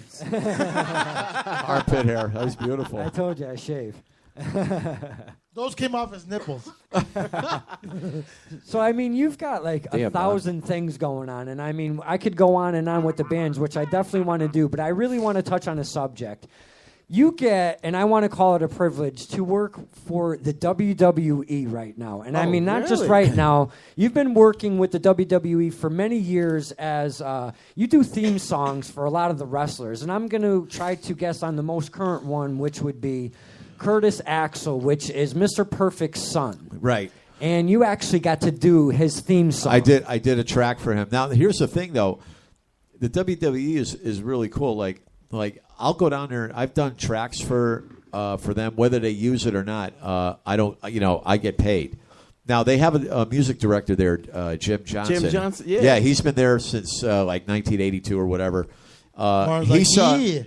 No, He my saw boy a video. works for the editing. My boy Dennis, he works editing for it. Oh, does so he? that's why I was like, Yeah. look, I'm gonna talk to him tomorrow. He's the white guy. Yeah. The white guy. So Jim's a buddy of mine brought a DVD down. A buddy of mine that used to do camera there brought a DVD of me playing, and Jim saw it. And literally the next day after Jim saw that DVD, he called me, and they called me down, and that was in 2006. And I've been down to WWE ever since. Whenever they don't call me all the time, but whenever they need whenever he wants some wild guitar done, like some wild solos or something extremely heavy, they'll call me. But I've played on all kinds. I've done like theme tracks. I've done like the SmackDown theme. I've done but I've done countless wrestlers. I mean, I can't read. Some of the wrestlers I've done aren't even in the industry They're anymore. not even wrestling anymore. Yeah, That's exactly. how, Is it called Reborn? Is that the one for Curtis Axel? Reborn? I don't know. I don't know if it's called. If that was it. It might be, but they didn't. But they ended up not using the track that I did. I did the big show. Really? Oh, yeah, really? They went. Here's a different. I wrote when I got there. They didn't. Jim didn't have an idea of what they wanted. He goes, Jimmy. He goes, I'm going into this blind. He goes, I don't know what they want. So I kind of made a suggestion to him. I said, well, let's take the theme. They were going to use some of Mr. Perfect's theme, and And kind of mix it together. Yeah, they wanted to use a little of that and then bring it in. So I said, well, let's try an AC/DC vibe on it. Let's try like a straight rock thing on it. And Jim really liked it. It all in the end, it all goes down to what Vince likes. If Vince thinks it's right for the wrestler or not. So I've done a bunch of things. I did, Edge. I've done something for Triple X and Shawn Michaels. I forgot what they DX. DX. Yeah, I've done that. I did Randy Orton. I did countless number. Even a couple of the girl champion that was for Melina. Yep. I did her. So that song from DX, that's your riff? They're not my riffs. They're all Jim Johnson's riffs, but he has me play on them. I got you. Yeah, he'll if he wants something like really wild done to it, like they redid the Big Show's theme not too long ago, Right. and they had me redo the Big Show's theme. They had me come in and Did just you do the original one? No. Yeah, because I was going to say, dude, there's no way you could have done that. No, I didn't do it. Big show. No. It's a really I did. big You know which show. one? I'm like, really? I'm like, how could he have? No, that wasn't me. I was like, there's no way you did anything to do it. If you go back though and find the first track of the Miz, I don't know. You know who the Miz is? Yeah. The very when he first came out, there's a guitar track I did, and it starts off with this wild two-handing tapping thing, and that's me doing the stuff. That's awesome. Yeah, there's like so many of the WWE stuff that I've done. That's awesome. I love the Degeneration X. Oh, Danny had it kicking. I love that shit. Fucking love that song. I'll tell you what though, working with Jim Johnson, It's got to be a pleasure, right? It is the coolest thing in the world. I mean, when I get that phone call, you know why they call me too is because I'm such a I set my life up for things like this. Yeah, I set my life up just so I could. Nope, that's not the one. That's not the one. No, you got to go way back to the Miz's first theme. You'll hear this wild two-handed tapping thing. It's like the Miz's original theme, and he'll call. He could call me anytime, and I've never said no. I can't make it. That's awesome. It's like he's called me sometimes at like 4:00 and said, "Is there any chance you could get down here? I know it's an hour away from me." I go, "Yeah, I'll be down." And the thing is that. Not to mention the money's great when you get to go, but it's such an honor. That was actually a question for that. Yeah, Zach I was had. curious because if you're gonna, Is that it? This is big. That is awesome. That's badass. Play the beginning of it again. You'll hear it. Play it from the top. holy shit, That's sick. dude, that was Diesel. Was that all Cabot? Dude, that is fucking sick. Now look at the smile on Jimmy's face. No, right you now. know, That's like you gotta understand. You know how many people all over the world heard this every single night? This is what the thrill of it is. Like That was Monday like night. Malmsteen caliber tapping. That was like, that was solid, man. That was really I mean, good. the WWE is broadcasted all over the world. Yeah. Yeah, it's Raw's, a huge show. I Raw's, think it's like 100 million viewers well, worldwide. Raw is the sometimes. longest running show ever not to be canceled. It's the Ever. longest show that's ever been on Yeah. TV. So, Yeah, you it know, hasn't for me to moved hear my stations in like 20 years or something like that. It's Yeah, literally been on for something like 20 years. The next closest was Soul Train, but that had to switch around from station to station to station. You know, it got canceled. Another station would pick it Listen up. to that. Raw has That's never sick. been canceled, and it, your My songs have God. been featured on it. Like, I remember hearing this song. I mean, I never knew it was you that did these songs. You know what I mean? Like, because when the guys came out to the instrumental openings, it was way better than when they came out to like, "It's a big, big show." So, how long does something like this take you? Sometimes it takes me. I've been Listen in to it. that. That's insane, dude. That's awesome. I've gone into the WWE, and here's what it's like. Sometimes these things have to be done on like immediately. Like here's the deal. Like when I walk in there, I'll be I won't even have my guitar out of the case yet. Jim is really business. It's like he'll come outside and say, "Hey Jimmy, how you doing?" So and so.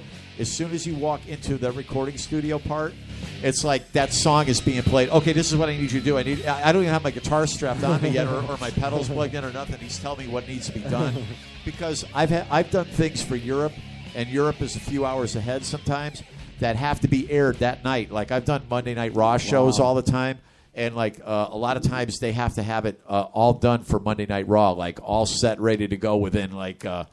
within a couple hours, that song's going to So be do aired. they have their own like producers, mixers right there in the building? They do it all right there yeah. at the WWE. They have a separate building. It's not, when you go down and you see the big corporate building on, Exit 9. It's the smaller ones in that gate. That little Yeah, it's in that gate Yeah. thing. You go around the corner down Hamilton. So wait, there. Jimmy, did they tell you like, all right, I need you to imagine Edge bashing the Big Show with the chair from off the top ropes? Create for me. No. He just kind of says that I need you to do this type of vibe, and he'll kind of sing what he wants me to do, or he'll tell me either to go nuts or go crazy or just do whatever it is you want to do, and it'll be really cool. So I just go there and just do the best I can. And it's a big, like I said, it's a big thrill for me. I've gotten to go to a bunch of the WWE shows live. That's got to be awesome. And that's even cooler, like sitting in the arena. Like I was at Mohegan Sun for a bunch of them, and then all of a sudden I'm sitting there hearing myself play guitar over the ring. I go, this is me, this is me. That's awesome, man. Hell yeah. So you Definitely a good feeling. You get the comp thing from the WWE, and you know. Oh yeah. Well, I would call them and say, hey, I want to go to a thing. I'd have like the best seats in the house, like right down by ringside. Well, and everything. I'm just gonna have to put this out there. You need 10 extra tickets, brother. I mean, really, are you fucking kidding? Dude, I've gone to I wish wrestling I in was the front down there seat. as You guys much don't as I want to go used to to. a wrestling event with me. No, Last actually, time I probably- went, we. Oh yeah. So My friend gay. gets them all the time. He's like, we need seat fillers. So I'm sitting there right in front with there'll be people like him and the wrestler's family. I'm like, who are you? A black guy. I'm a seat filler. I'm just sitting here to take up space. I'm sorry. Bullshit. He comes with a sign. You only need 9 tickets. Don't worry about me. I'm good. Yeah, me and Pete will find something fun to do. So that's got to be. Pete will be just- outside selling rocks. That's got to be like the Wait, most Stanford? amazing. If I could go down to WWE Every once day. a week, every day, once a week, every day, once. It doesn't even happen once a month. It's like whenever they really need something, But I'm always there, man. I at his beck and call. I went there. Roy was having a big memorial party at Chad's house. They were having one of their big, huge, and I got called on Memorial Day on that Monday. No He says, shit. Oh, wow. "I know it's Memorial Day. You want to come down?" I said, "Absolutely." I was just going to a party with a bunch of drunk guys, and I was going to be kissed by men all day. I go, Wow. "Absolutely." That is so cool, man. Well, actually, I have another CD loaded. Come to My Kingdom. Come to My Kingdom. Oh, yeah, yeah. this was the second CD I did with House of Lords. great album, man. Great album. Yeah, this is the title track. I think we're going to play. This has a big keyboard intro with a little guitar thing, and then we go right into the song. The song's about. I love keyboards. Yeah, keyboards are awesome in this stuff. Definitely. And the song is basically about a girl who made a deal with the devil, and she forgot she made the deal, and now he's coming to collect. Nice. And that's what it's about. Nice. Kind of like Candace. No, dude, you should have quizzed us on it afterwards to see if we figured it out. Candace is a devil. And Okay, I she's lied. taking your soul. The song's about a nice chick on a date. Candace Be is honest, it's about some coke you did back in '89. Absolutely. And what's this track called again? Snorting the light off the girl's tit or something. That's the name of the track. I think it's called Uvulas. What's the name he of this means one? Yeah, what's the name of areolas. this Jimmy. This He one's just- called "Come to My Kingdom." Come to My Kingdom. No, I meant Uvulas.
fucking Thank you. Come to ripping. my kingdom. Man. Wow, I'll let you know your drummer is tough. man. Yeah, I can't wait for you to hear the track for the other CD, the Cartesian Dreams, the title track. That one. He said Caucasian Dreams. I did not say that. Martin, you got to see. It starts out with a cotton riff. You got to see him live, man. You know, I mean, the music sounds great on the disc and everything, but when you see him live, dude, it's a different animal. This man. track right here, Cartesian Dreams, it's pretty heavy. It's got that, you know, it's got a slower groove in it. But the drumming in it. Wait till you hear it. It's nope, that's track 2. This is it, Cartesian Dreams. Are you gonna play it now? All right, play it now. You want to play it now or you want to wait? Yeah, we can go. I like the entrance. That entrance is. I like that. That sounds like a donkey coming on stage.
Caucasian Dreams. Man, that Caucasian Dreams, the name of the song. It's called Pickin' Cotton. That was sweet, man. that is some crazy stuff. That's right the there. title Please, track. if it was That was the Caucasian third. Dreams, they'd be dreaming about bigger penises. Let's be real.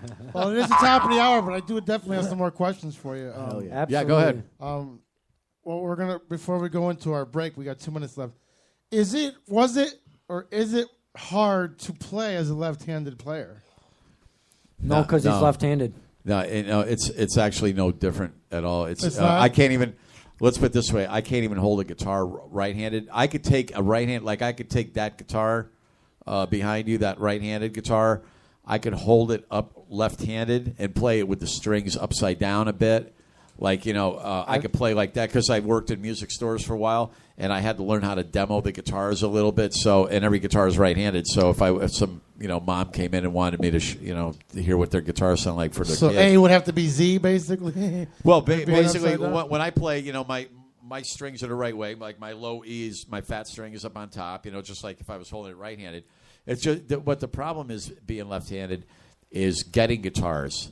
It's like they cost a lot more money, and it's very rare that you'll ever walk into a music store and find like good left-handed guitars. It's usually like that quality of a left-handed guitar, Right. something less quality, not like something real high-end. So like all of my SGs that I play, I've had like some really Les Paul's expensive. Like I usually buy 6 of them or something. Something Right. ridiculous. I try to get. I've had endorsements. Like I get my Hamer endorsements. I was with Dean also and stuff, and it's just really hard to get left-handed guitars. You pay, I owe you. I've actually seen that firsthand, Pete. Back when Gilo's was open out in East Hartford, if I'm not correct. Gilos, yeah. I played there 19 years. Can you believe that? I Every know, Thursday with for the 19 Tramps. years. And that's the longest house gig I think in the world. That's 19 years. Yeah, another band. He's in Tattered Tramps. They were the house band every single He's Thursday. like a whore for bands, isn't I he? know. He knows, He knows everything. He knows my career. He's a good man. No, I was talking about you. No, but actually, there's so many bands. I'm a band whore. Well, I really am. How do you remember every playlist, or do you have to write it down? I don't remember the people's names. Sounds like me at the show. I was actually working for Joey Aparo at the time, being his drum tech, and he came in with a couple guys, and they asked him to sit in. He sat, grabbed a stool, took one of Sean Norris's guitars, turned it upside down, and played Hot Rod Lincoln. Yeah, Hot Rod Lincoln. That's I know you've done a lot of shows. You've been in a lot of places. I'm sure you don't remember that, but I remember it specifically because it was the very first time I ever seen a left-handed guitarist take a right-hand guitar, turn it upside down, and just fucking whip it right out like it was nothing, man. It was awesome, man. I'm kind of like a freak of nature. I don't know what it. No, it's listen. When I started playing guitar, I was a drummer first. Well, I played a lot of other instruments, but drums. I started at 10 years old, and I won a scholarship for drums from the Hartford Conservatory. Like I was a rudiment drummer and everything, and then I went to I started playing.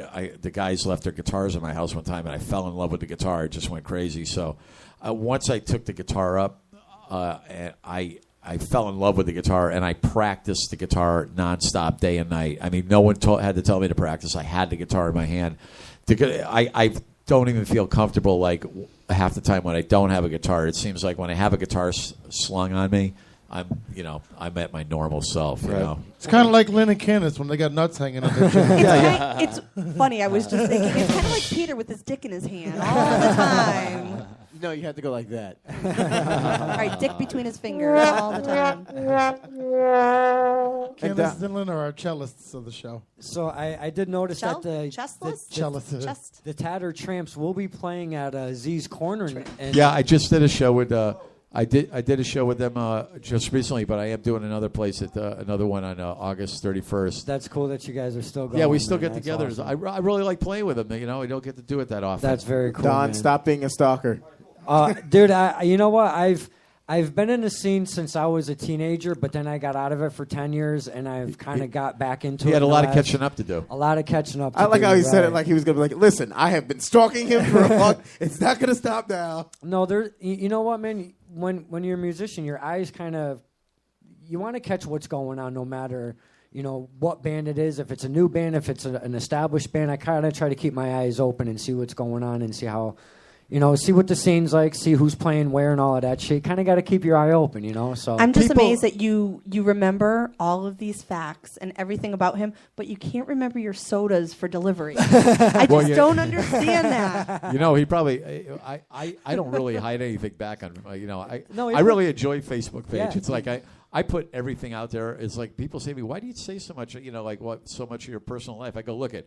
People are going to find out my personal life one way or another. Thank you. Because here it is. Thank you. No, it's true because I've had so many things said about me that totally aren't true.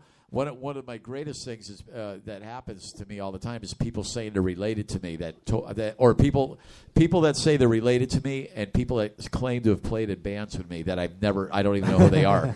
So this happens all the time. So I said, what the hell? People are going to either find out some way, make up the wrong story. I might as well just put it on Facebook. What's really going on? What the fuck do I care who knows about my life? Exactly. That's what I say. Me and Jimmy Bell are cousins. We are. Well, so I mean, with all of this band stuff that you've got going on, and I mean, we still haven't even touched Break Wall that's going to be coming out, Max Explosion, and I mean, all of these projects, these original projects that you have going on, for the most part, involve one of our guests in 2 weeks, your brother Chris McCarville. Yeah, he's incredible. Bass player extraordinaire. He's Chris is like really talented. He is. I mean, he's just Chris. I kind of call Chris with the Max Explosion project. He's like I think he's always wanted to be a front man, because he's that flamboyant. Oh, yeah, absolutely. He is. So now for none of you that don't... he's flamboyant. For any of you that aren't familiar with Max Explosion, they each have a character name. Not anymore. Oh, you don't have No, we actually ditched that whole thing. Oh, okay. Here's what happened. We had this big whole thing planned that we were doing. We did our opening show was at All Stars in Manchester. We had this whole thing.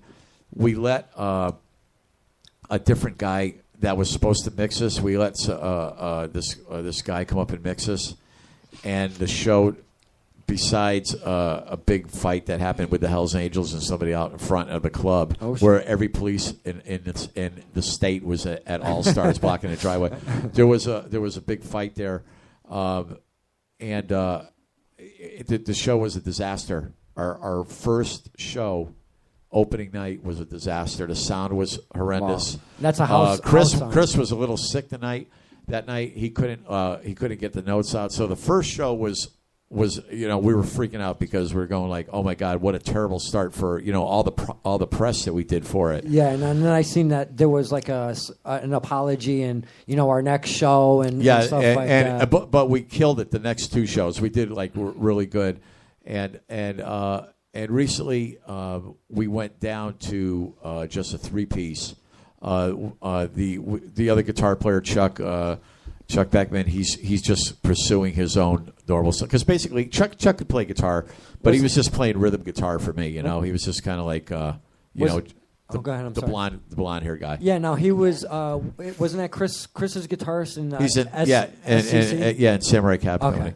So Chuck's just doing another project now. It works out better anyway because we sound so much tighter as a 3-piece. Yeah. It just because me, BJ, and Chris have been working together for years. Even before House of Lords, the Mike Visser record, the MVP record, was the first time me, Chris, and BJ actually played together. Oh, so no shit. Yeah, it goes way back. Wow, that's awesome, man.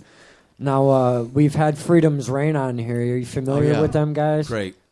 The album kicks ass, man. Yeah. The artwork looks great. I mean, I can't wait to see them guys live. I mean, there's been a couple chances at Cooks. I just haven't been able to get. Yeah, out they're there, totally so. friends of mine for a long time. Yeah, man, I really got to get out there. I'm really grateful to have still. I'm one of the only fucked up people that's still in the music business. that like everybody else that I know that's my age has like dropped out. That's dropped out, gotten married, and got a real life, and makes real money, and has a real job.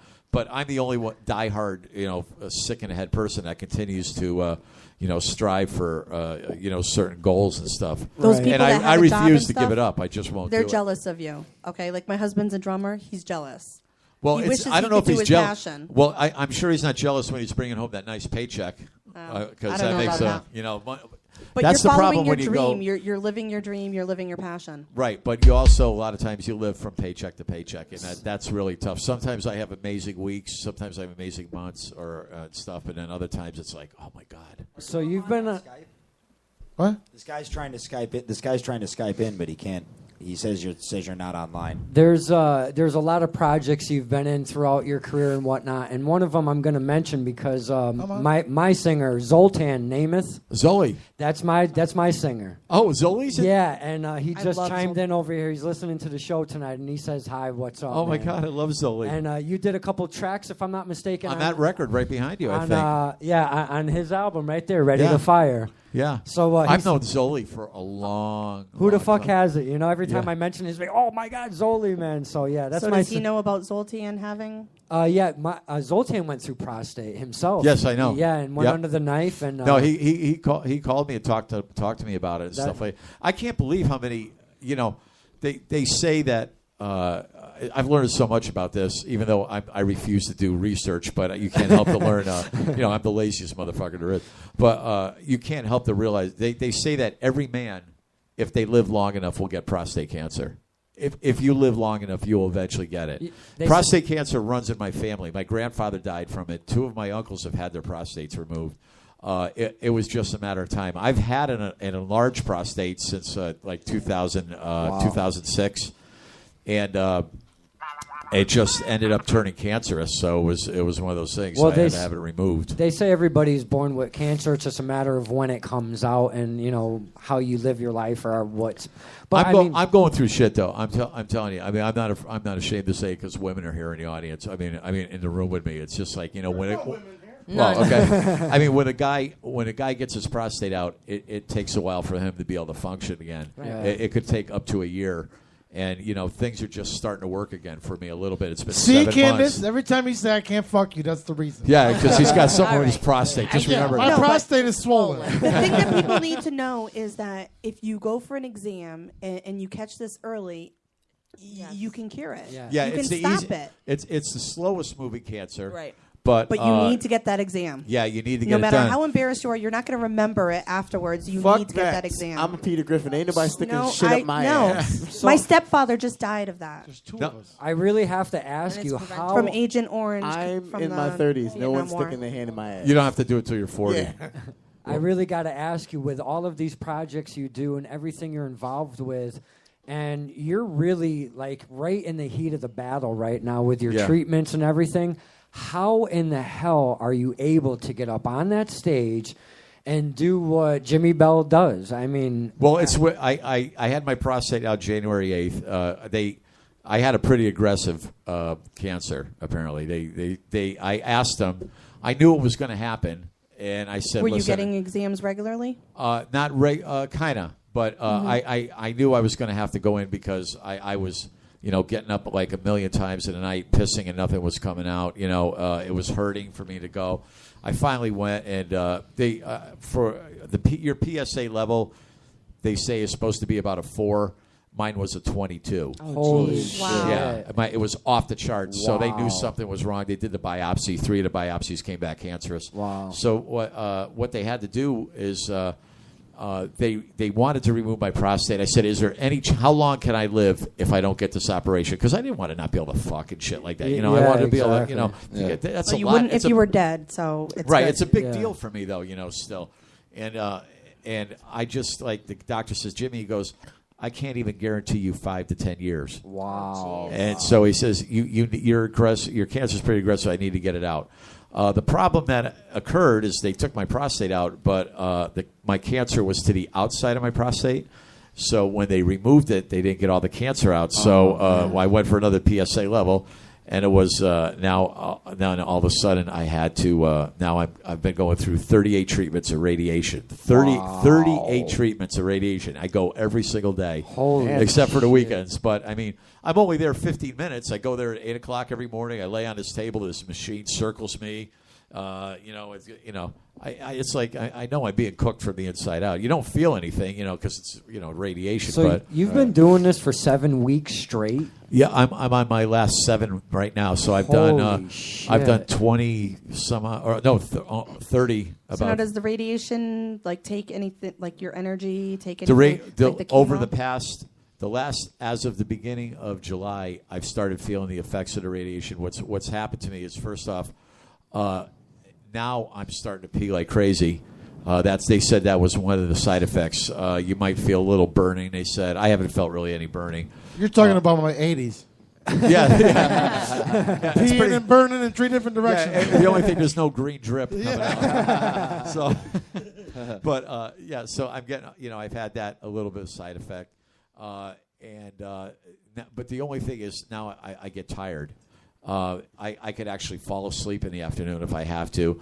But, there's been a few gigs that it's been really hell for me on the stage. I'll tell you the thing you were all at on Sunday. The pig roast? Yeah, the pig roast. Now, that was a lot for me because even though we were under a tent, the sun happened to be right on my side. And me, the only guy with long hair. I'll tell you what, though. You and dressed in black. You didn't look it. You looked, you always, I've been to a lot of your shows with Bottoms Up and everything, but every time you do a show, you always have that great smile on your face. I'm happy when the only time in my life, I've said this, it's kind of a sad thing, but the only time I'm extremely happy with my life is when I'm on stage playing. And it seems like as soon as the guitar amp shuts off, I have this massive depression that I go into. But I see it in your face when you look at somebody, and when they're looking at you, and you look at well, you did it with me Sunday. It's not gay or nothing, but when you see somebody, if you see somebody staring at you, admiring what you're doing, you look back at them and you give them a smile, like, "Hey, thank you for watching me." I listen. I love my fans. I love the people that have come. I've had a tremendous amount of support throughout my entire music career. I've never been one of these musicians that have been like an egomaniac. Like I've met a bunch of them. Yngwie Malmsteen, for one. Eddie Van Halen was a complete asshole to me when I met him. Neil Sean from Journey is the biggest dick you'll ever fucking meet. I've heard that. Yeah, he's a total asshole. So kind of like Chaz. Yeah. I haven't heard about those guys too much, but I'm not messing up anything. Listen to the show tomorrow. Shit! I'm sorry. They might hear you. So I've always tried to keep a level head. If someone asks me to do things like, I got asked to judge a Battle of the Bands the other day in Enfield for kids. There was no money involved. It was on a Saturday. The guy said it would mean so much to me if you would be a judge at this. I did it. That's awesome. It's not about the money. It's about helping somebody out that really appreciates the fact that Don't you have tell me awesome. that because I do a breast cancer benefit every year. Oh my God, Jimmy, that's your key out of this, man. A reality TV show Battle of the Bands type thing where you'd be like the Randy. Yeah. That's your ticket out of this. You gotta pitch that to VH1 or something. Yeah, but he'd have to play every day. He'd be like, I want to play the intro. I want to play the outro. The commercials, I want them to be the... We have to go to break. It's 10:15. That's good. All right, hey, quick break. I appreciate you going over, bro. No problem. Of course, this is worth it, man. You having fun? Oh, I'm having a ball, man. All right, good. We'll be right and back. When we come back, we got the vice president of Comic-Con. And some more of Jimi Bell. Yeah. So we'll be right back.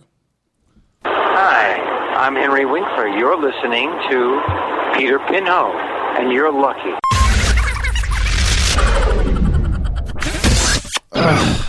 Candace, the kids are driving me nuts. Maybe we should rent the Velcro wall and throw the kids against it. That would be considered child abuse. Only if we get caught.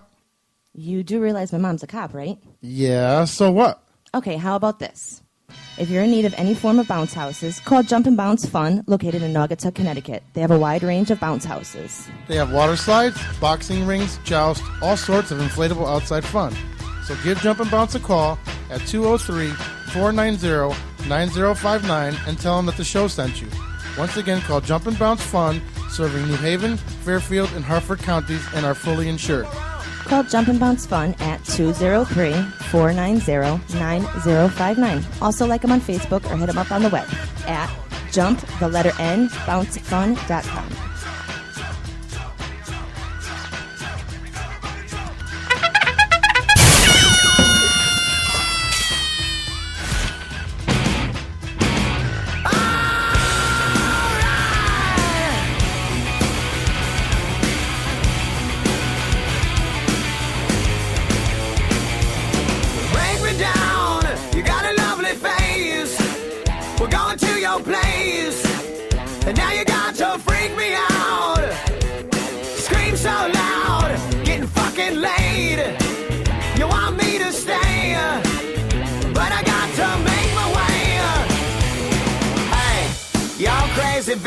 but you fuck so good I'm on top of it when I dream. I'm doing you all night, scratches all down my back to keep me right on. Hey, you're crazy bitch, but you fuck so good I'm on top of it when I dream. I'm doing you all night, scratches all down my back to keep me right on. Take it all, the paper is your game. You jump in bed with fame, another one not paid in full. You're so fine, it won't be a loss. Cashing in the rocks, just to get you face to face. Hey, you're crazy bitch, but you fuck so good I'm on top of it when I dream. I'm doing you all night, scratches all down my back to keep me right on. Hey, you're crazy bitch, but you fuck so good I'm on top of it when I dream. I'm doing you all night, scratches all down my back to keep me right on.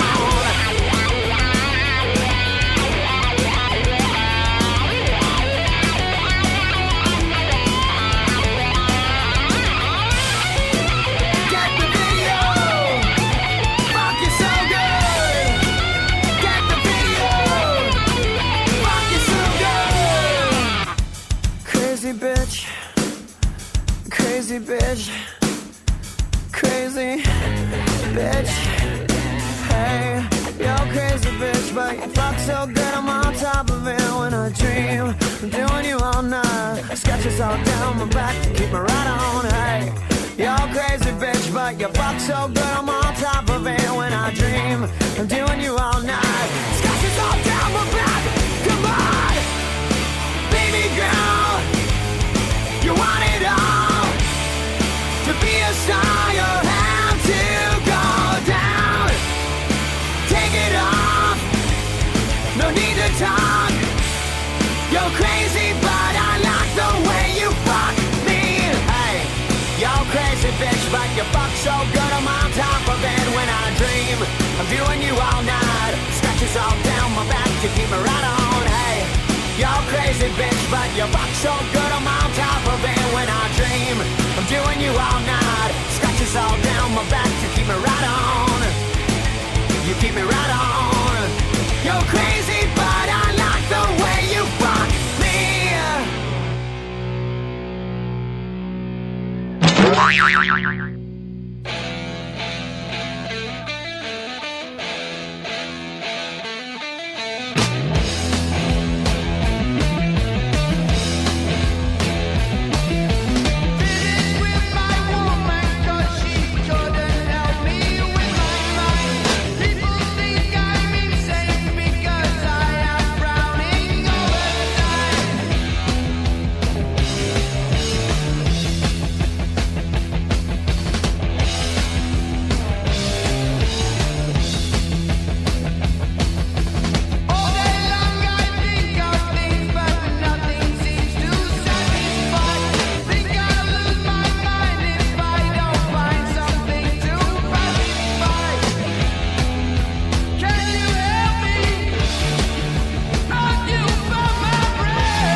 shit. Yeah, just gotta turn everybody on. I'm not on. You're I'm on on. now. You're good. You're on. All the smart pokers are outside. Yeah. It's like musical chairs. People will wait for the last one to sit down. Or Our bar is running low. Oh no, shit. the bars. Get that gunk out of my That's face. a legitimate problem right there. So, I mean, I really have to touch on a subject before it Hey, gets did this past dude us. Skype in yet? Because I just told him to. I said Skype you now. There he is. There Oh. he is. Skyping in right now. After this. Shall receive.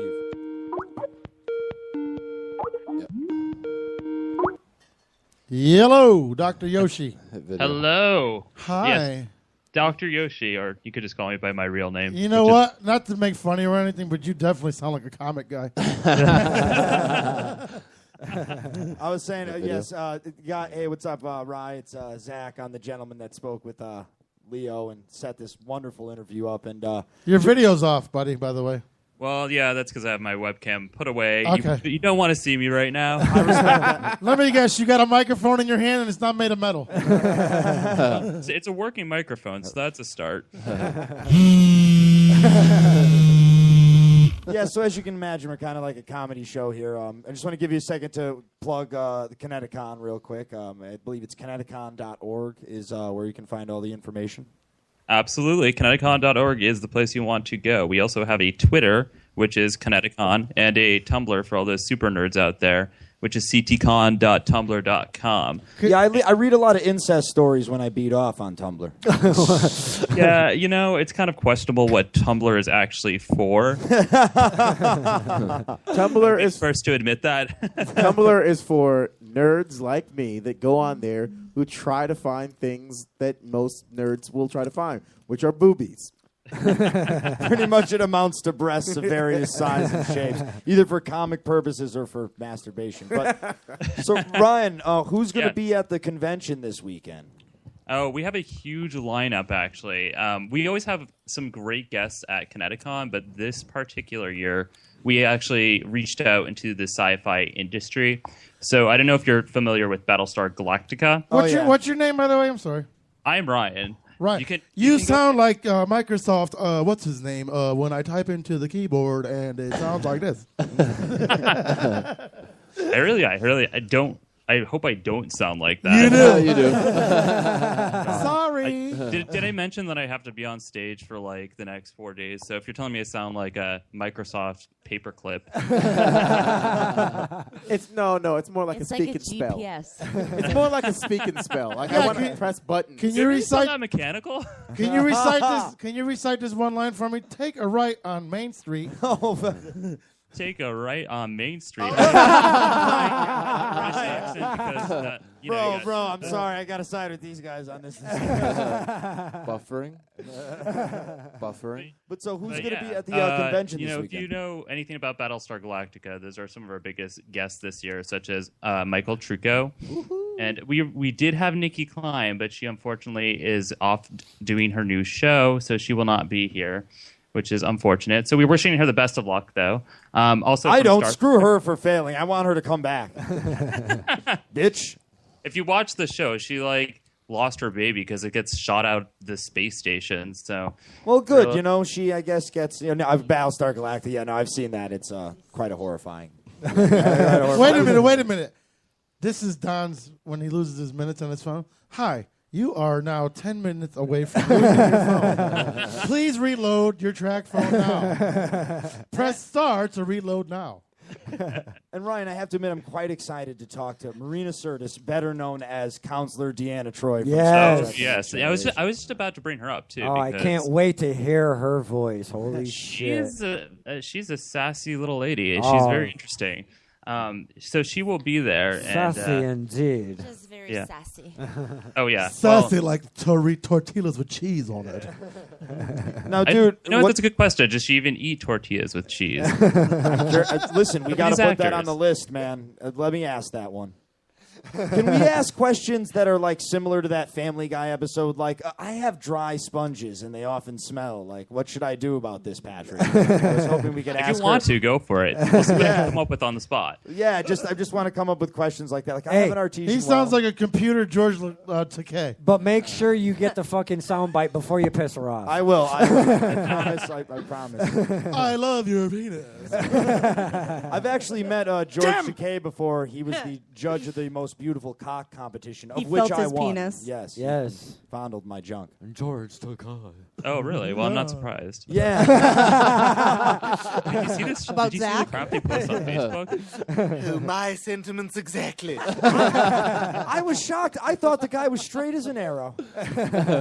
Surprise! Oh, my.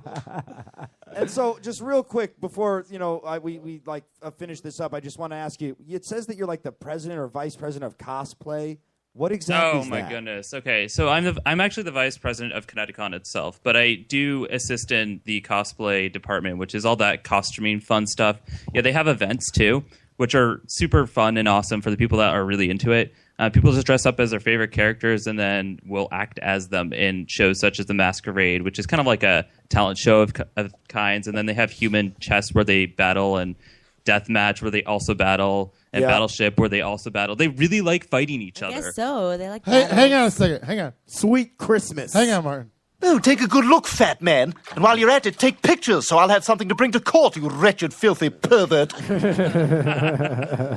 Ryan, I'll give you points if you could tell me where that came from. Sweet Christmas. The mind control device is nearing completion.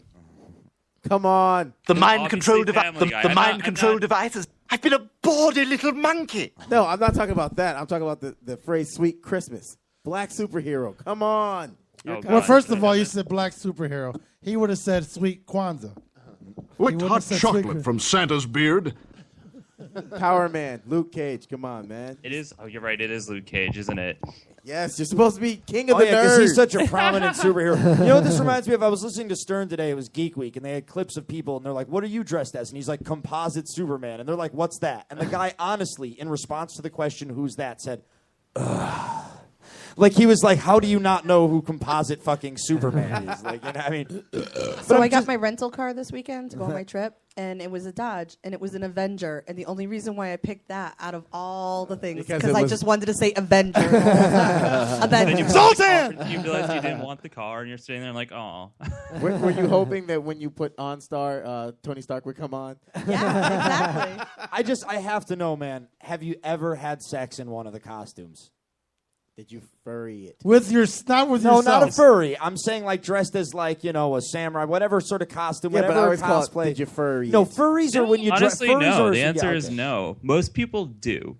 So I'm not in costume as much as you probably think I am. I like have. to get out of costume because I like to walk around in clothes that aren't 95 degrees. A Yeah, snuggie? I know. Oh my God! I saw a dude in a Stay Puft Marshmallow Man costume. When he pulled his head off, Yeah, it was like props when to Eric that. Cartman pulled fucking the box off in the Awesemo episode. I mean, just that sweat matted down. It looked, and the worst part was he took the mask off in front of everybody. Who the fuck does Say, am I that? just trot about all day like a beggar child on the streets of Calcutta? I've gone to an anime convention as Kaname from Bleach and had sex with somebody else from Bleach, a female. It was awesome. Well, listen, You know Ryan, what? Get you some food stamps. Ryan, on that note, I just want to thank you so much for calling in and helping us promote this wonderful convention, which I will be at this weekend. I cannot wait to see you there and to see Leo there and to be at the press junket on Saturday and Sunday. Unfortunately, I can't come Friday because I have to He's work. coming to see me play. Yeah, well, I have all my And he's going to be employees- wearing a snuggie. I have all my employees that taking his Saturday costume, the night off Snuggie? so that they Yeah, can he's go. got a costume named Snuggie. It's the old version of the Underoos. Yes, I will be in full costume when I appear. Except the press badge will be over the costume. Why don't you go ahead and What plug? are you going as? I'm not going in costume. I'm going as Zach Messier. The guy. From the I'm going as prettiest the man penis with the most is beautiful going as cock. Zenith. Why You don't could you just go? all dress up as each other and then confuse people. Oh my God! I was just saying that. Wait. Zach, you want to go in blackface? Yeah, that's going to go over well. Oh my God, that would be. Oh, my, imagine that. Be You a can go si- as donkey. No. Tie yourself up, like stitch yourself up in the middle and be a fucking Siamese twin. That would be hilarious. Why don't you Well, go? you don't understand. Martin's black, so that's why You can't see tell us. by Hey, his you, voice. you could do what Matt Damon and Greg Kinnear did. Oh god. Martin's only black when it has to be. Race baiting could make up for a host of limitations. Oh, Obama's out tonight, baby. Look at what you did, Roy Oliver. Ryan, before we let you go, I just want to say, can you get one more time? Where can we find out any information about Kineticon, the dates, and all that stuff, and where it's located? Yeah, check it out at kineticon.org. Everything is up there. And again, Twitter is a great place to check out, which is the same thing as Kineticon at Kineticon on Twitter. So yeah, those are the places you want to go to get any kind of information. And it's starting on Thursday the 11th, and it's going until Sunday the 14th. Cool, man. I cannot wait to see you there. I won't be in costume. Yeah, Maybe you too. You know, maybe you won't be in costume. Maybe you will be. We'll meet up. We'll hang out. We'll have a beer. It sounds depends. fantastic. Yeah, you know what? I like the ending. I like that last part, the beer. We'll do that. Yeah. Queen. All right, All cool. right. Hey, thanks a lot Queen. for coming on and talking thank to us you. tonight. Hey, man. thanks, Ryan. We appreciate it, man. You All right, heard great. me. I said Thanks, guys. homo. Thank you. Peace, bro. All right, before we get back with Jimmy, Awesome. we're going to have Jimmy do that promo he was supposed to do 2.5 hours ago. Oh, we'll definitely get that. So what we're going to do is pull this up now. Oh, you know what? Before we do jump into that, I do want to touch on one more subject before it does get forgotten throughout the evening. Jimmy has his own product out there on the market. And, Brill cream? It's called a penis enlarger. It's endorsed An by black addict- guys everywhere. It's an addictomy. Hey! Someone stole that from me. He is Peter is not only a user; he's also the president. he is the inventor of a practice tool known as the shred neck for guitarists, and I'll let Jimmy take over on that. Why don't you tell us a little bit about that? It was something that I came up with. I had I always I tried out all these practice devices, these warm up things that were on the market, that people came out with. And every time I used one of them as springs and stuff, and I'd use it in my hands. When I get done, my hands were going like this. I go, that's not what my hand feels like when I play guitar. This feels like I just got done lifting weights or something. Those little springy things. Yeah. So I said what I would really like is to have like a little bit of a guitar neck that has real strings on it. So I had a buddy of mine just make something for me. I had him put what would be the headstock with the tuners. I made that pretend that that's the body, like it's backwards. In other words, that body sits on a knee and then the neck gets slimmer to the top. I have strings on it, and I had to make it. And I just had it sitting in my car for a whole bunch of, a couple of years, just for myself to practice it while I'm driving. Not that you're supposed to drive a car with one hand and play guitar, right? No, you're supposed to drive and shred. Yeah, drive and shred. You're supposed to drink and drive, and then use the shred neck. Shred and get head. And talk on the phone. Oh, I like that one. There's too much going on right now. I'm about to crash. So this bitch. I basically I went up to a buddy of mine's house, and he's a marketing genius. He does stuff with music products. He goes, "What's that?" And I said, "Oh, that's just something I invented. It's a little practice thing." He pulled it out and looked at it. He goes, "I could do something with this." Next thing I know, it's being made in China. Oh, shit. Wow. It's on all the he's got it in Musician's Friend magazine. That's and crazy. It was so. He really ran with it. It's like he took it and stuff. It's basically, honestly, I really don't have a lot to do with it. It was just something I invented. It's he does all the money and everything and stuff. So it's kind of like it's kind of like his puppy because honestly, the thing would still be just sitting in my car if it wasn't for him. That little that one. So thing. I mean, this thing it comes with accessories. There's a case. And You could. But a lot of people buy these things. Just to put them on their mantle as a display So it's because like a they're really little cool. display. Like we have Zach Wild's Yeah, you have model. We have endorsements. endorsements. We have. I went right to Zach. Oh, I you said, damn right hey, you did. listen, you stole the Ozzy gig from me. You're endorsing my fucking shred neck. I think you also have one of the guys from Shadows Fall. Yeah, John Dene. I was teaching John Dene for a while from Shadows Fall. So Hi, I'm Zach Wild, and I was browbeaten into endorsing the shred neck. Here's the Jimi Bell shred neck. Great, thanks. That's all you get. That's what you get out of him, right? For a favor. That's the favor they give you. Yeah. Right. We did one for a shred guitarist, Jason Becker, who's I don't even know what he has, but he developed this disease where he can't play anymore. He's in a wheelchair. And, Really? He used to be an amazing. He was with David Lee Roth for a while after David left Van Halen. No shit. And guitarist from Why the couldn't that band disease Loudness. have hit some woman in like the projects who has like 85 kids and is going to get pregnant again? No, Dude, you don't know what I go guy through. that has a fucking God-given ability to shred, and no, it can't hit some stupid like overweight like diabetic like crippled broad in a trailer. You don't know. When I go down to Silent Street every morning to go to St. Francis Hospital, the You're like, fucking what the crack mothers fuck? are pushing their kids out in front of my car. You're fat and lazy. It's just amazing. It's like I think they're purposely trying for me to run them over. They hit my kid. You have to get your prostate removed. You have to get blasted with like radiation every fucking morning, and they're just like smoking crack and popping out. It's like there can't be a God. There just can't be. There's no fucking justice. Damn you, Peter. Crazy. Smoke your crack at home.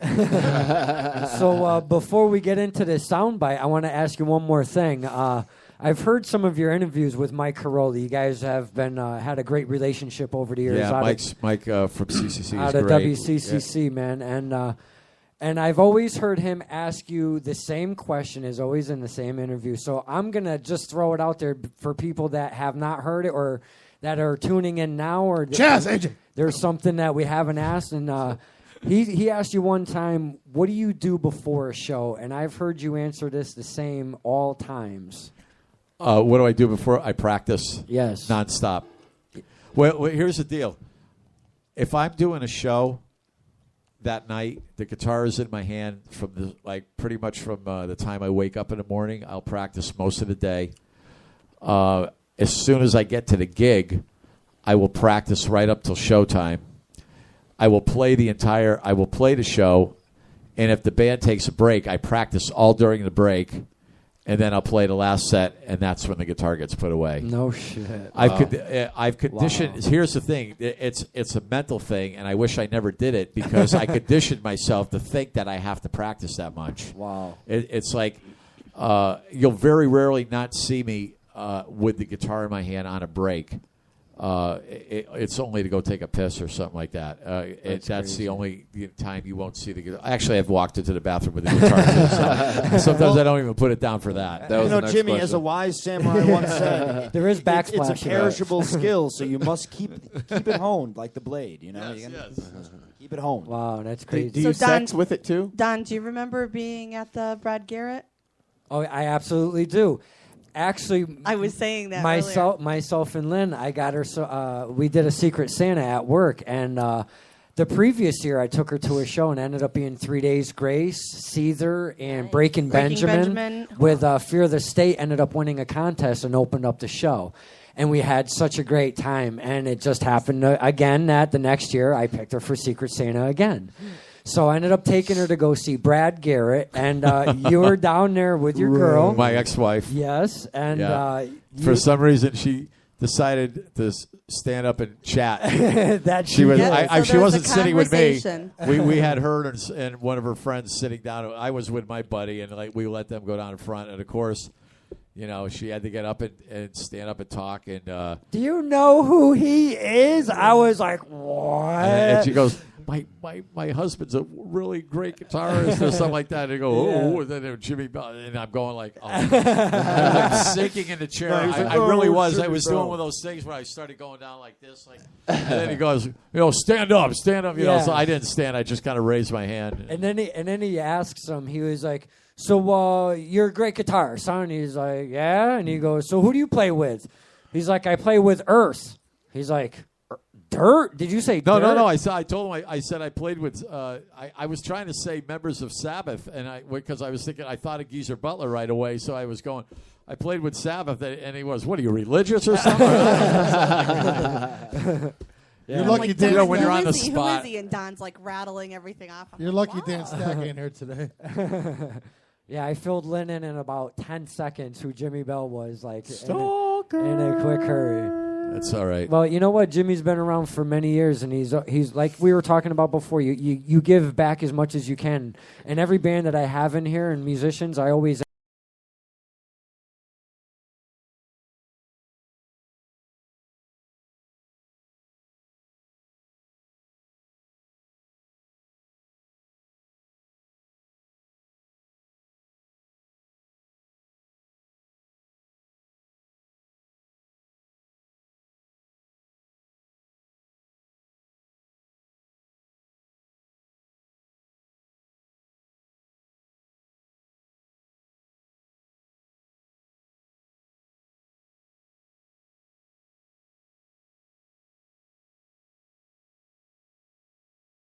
things though. It's like as long as it's not going to cost me a fortune in gas or something like that, or like if I don't have to, I'd hate to have to go like to New Hampshire to do a benefit where it's costing me a lot of money in gas or whatever. But or if they said, well, you're not going to get any money, but we'll cover any expenses. I would go something like that. It's not always about the money thing. It's always about something that if it's a great cause and stuff like that. That's awesome, man. Yeah. Those are great words. And I'm looking at the clock right now, and there's a couple things to take care of. So I think that's going to probably wind it up with our very own CTs, Jimi Fuck Bell. that. We still got What Did We Learn tonight? Yeah, I know. That's what I'm saying. So with all of that being said, with the way he just ended that, I can't thank you enough with everything you've got going on personally, your schedule that you keep, and all of the projects you're in. I really, really appreciate you coming down. It was my when I walked in. Well, first I saw food and I said, "Oh my God, this is." I go, "I'm coming here for sure." But I just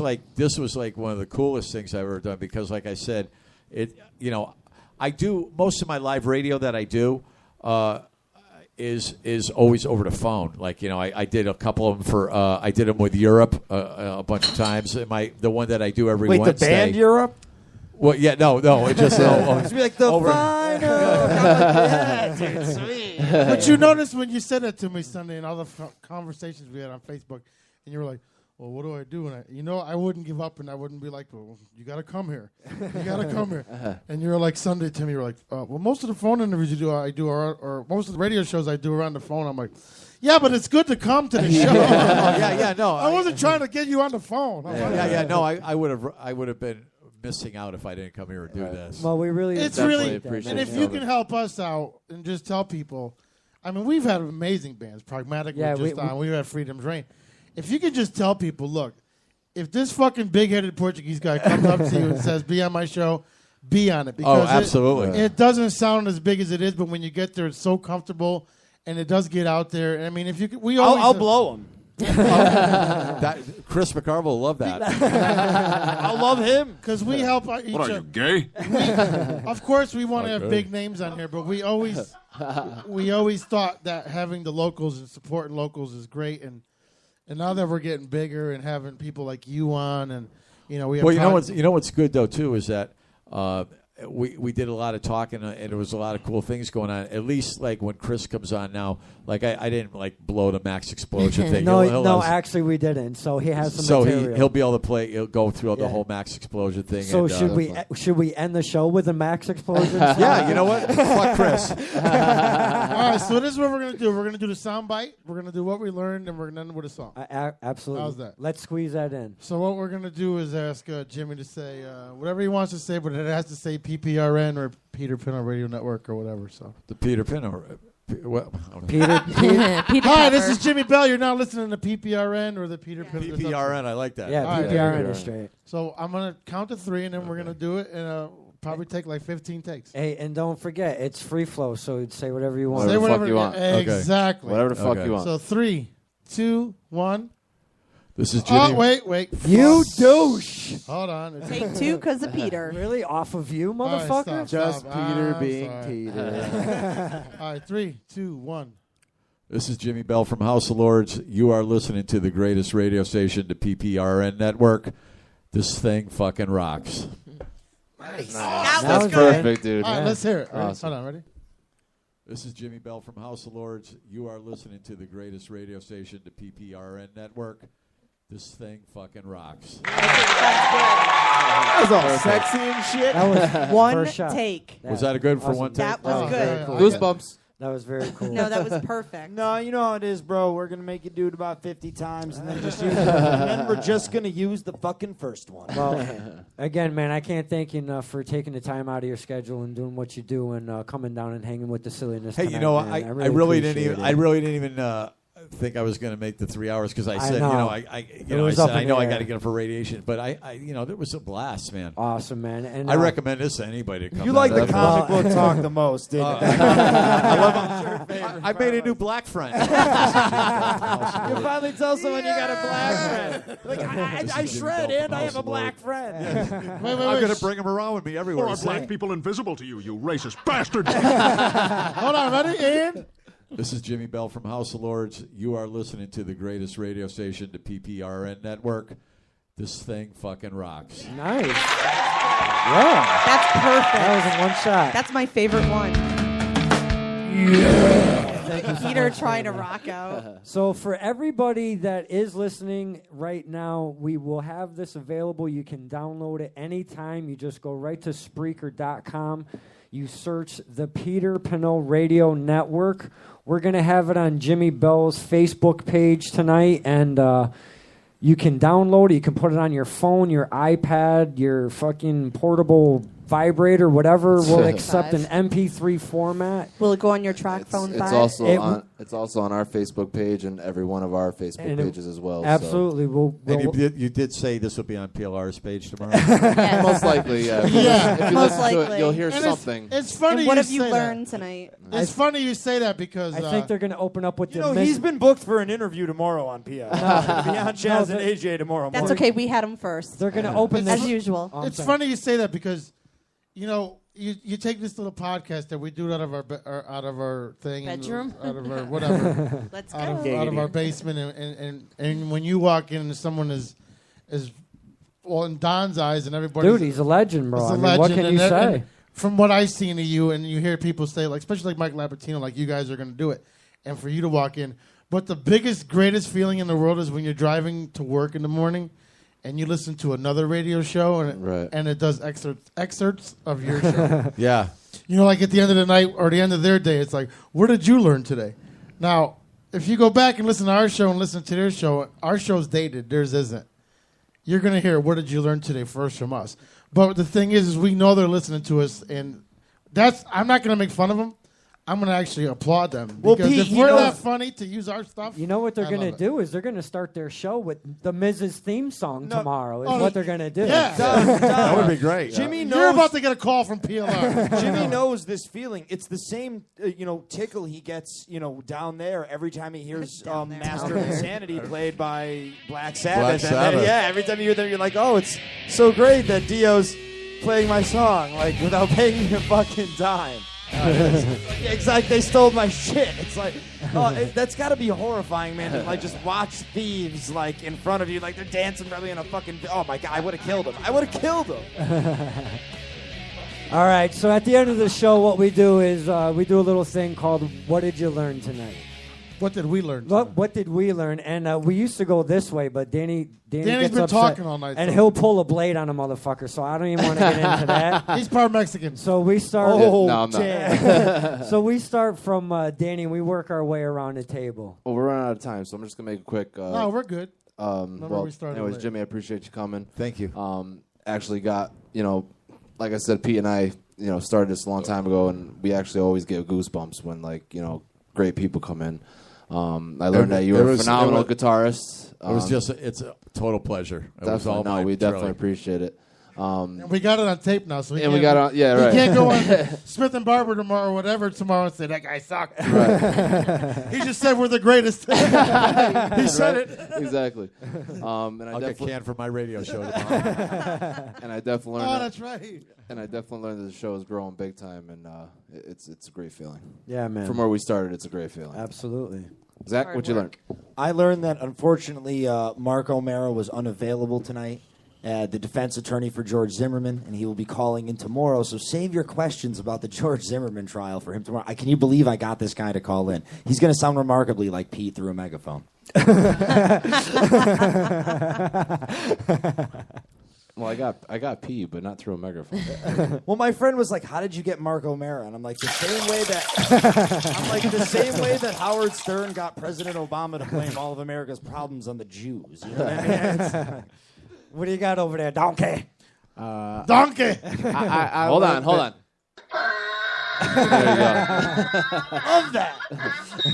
I learned the difference between a man crush and a stalker crush. And Don, you have a stalker crush on my pal Jimmy over here.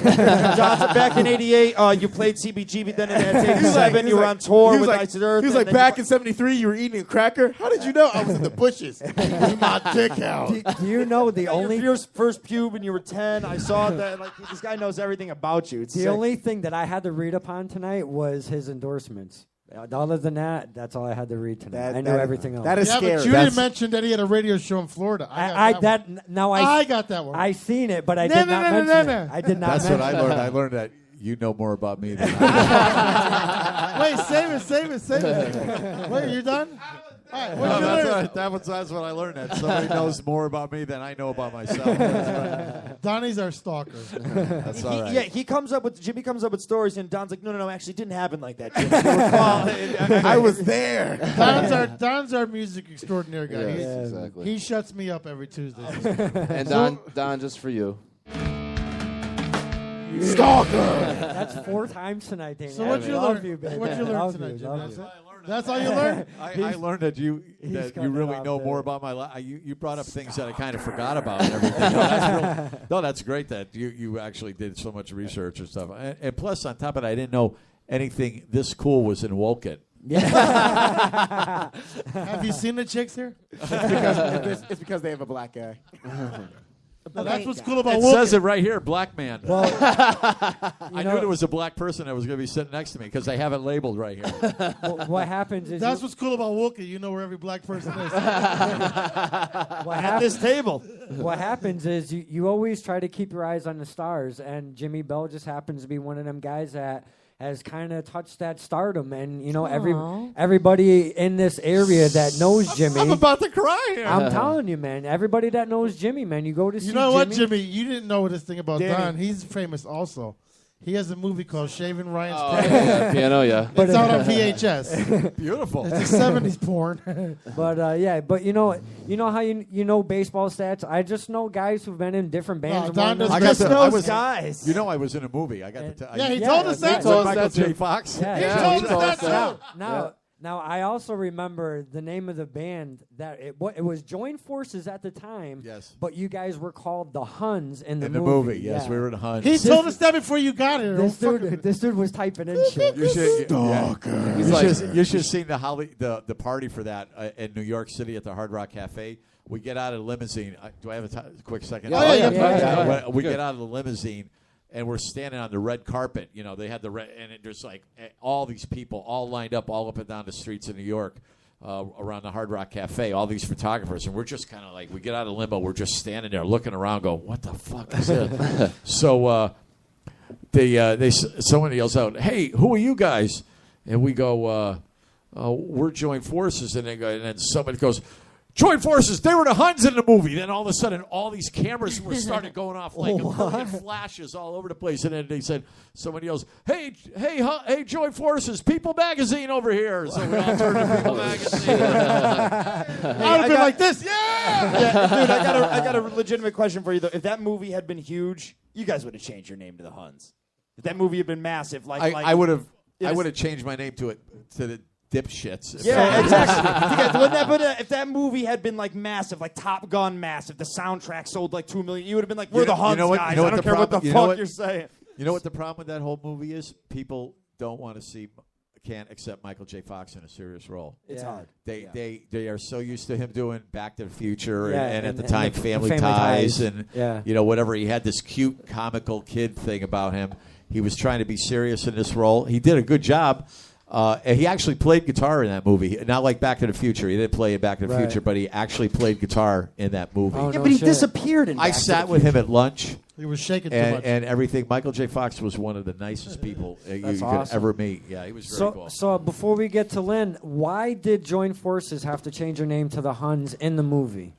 That's what copyright. That's what they wanted the band to. They didn't want the band to be called Joint Forces. This is all when you're on a movie set. You It do is what whatever. it is. Yeah, What they right? tell you what you're going to do. Okay. Cool. You know, I was at makeup at 4:00 in the morning with some gay guy putting lipstick on me. And, Martin, Any money at the end of that night? Oh, yeah. You ever see the Earlier. movie? You ever see the movie That Was he Thing from You Did? Connecticut? oh my God, I love It's that a great thing movie. you do. Yeah, and I was just about to say, when they did the movie, their name was The Wonders, but when they did the movie, they were Captain Geach and the Shrimp Shack Shooters. You know, but they were in a at fucking one movie. point, but they were called The Wonders, spelled with O-N-E. Right, and he's like, it fucks with everyone's head. It's Yeah, called, yeah. they think it's the Oneaters. You're The going to the Oneaters. Wonders.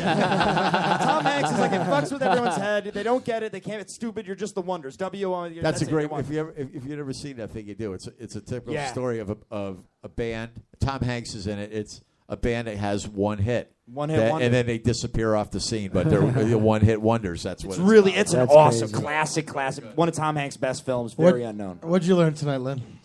I learned that if any of my employees call out because they're sick or anything, I'm going to be like, Jimi Bell is going through all this and he's working. I don't want to hear any fucking shit. And 2, no excuses when you forget anything anymore at LJ's because you just remembered so many freaking facts. There's no reason, no forgetting the addresses, no forgetting the sodas, your address grinders, isn't musical. nothing. Musical Now that you Got just it? put Don's career out there.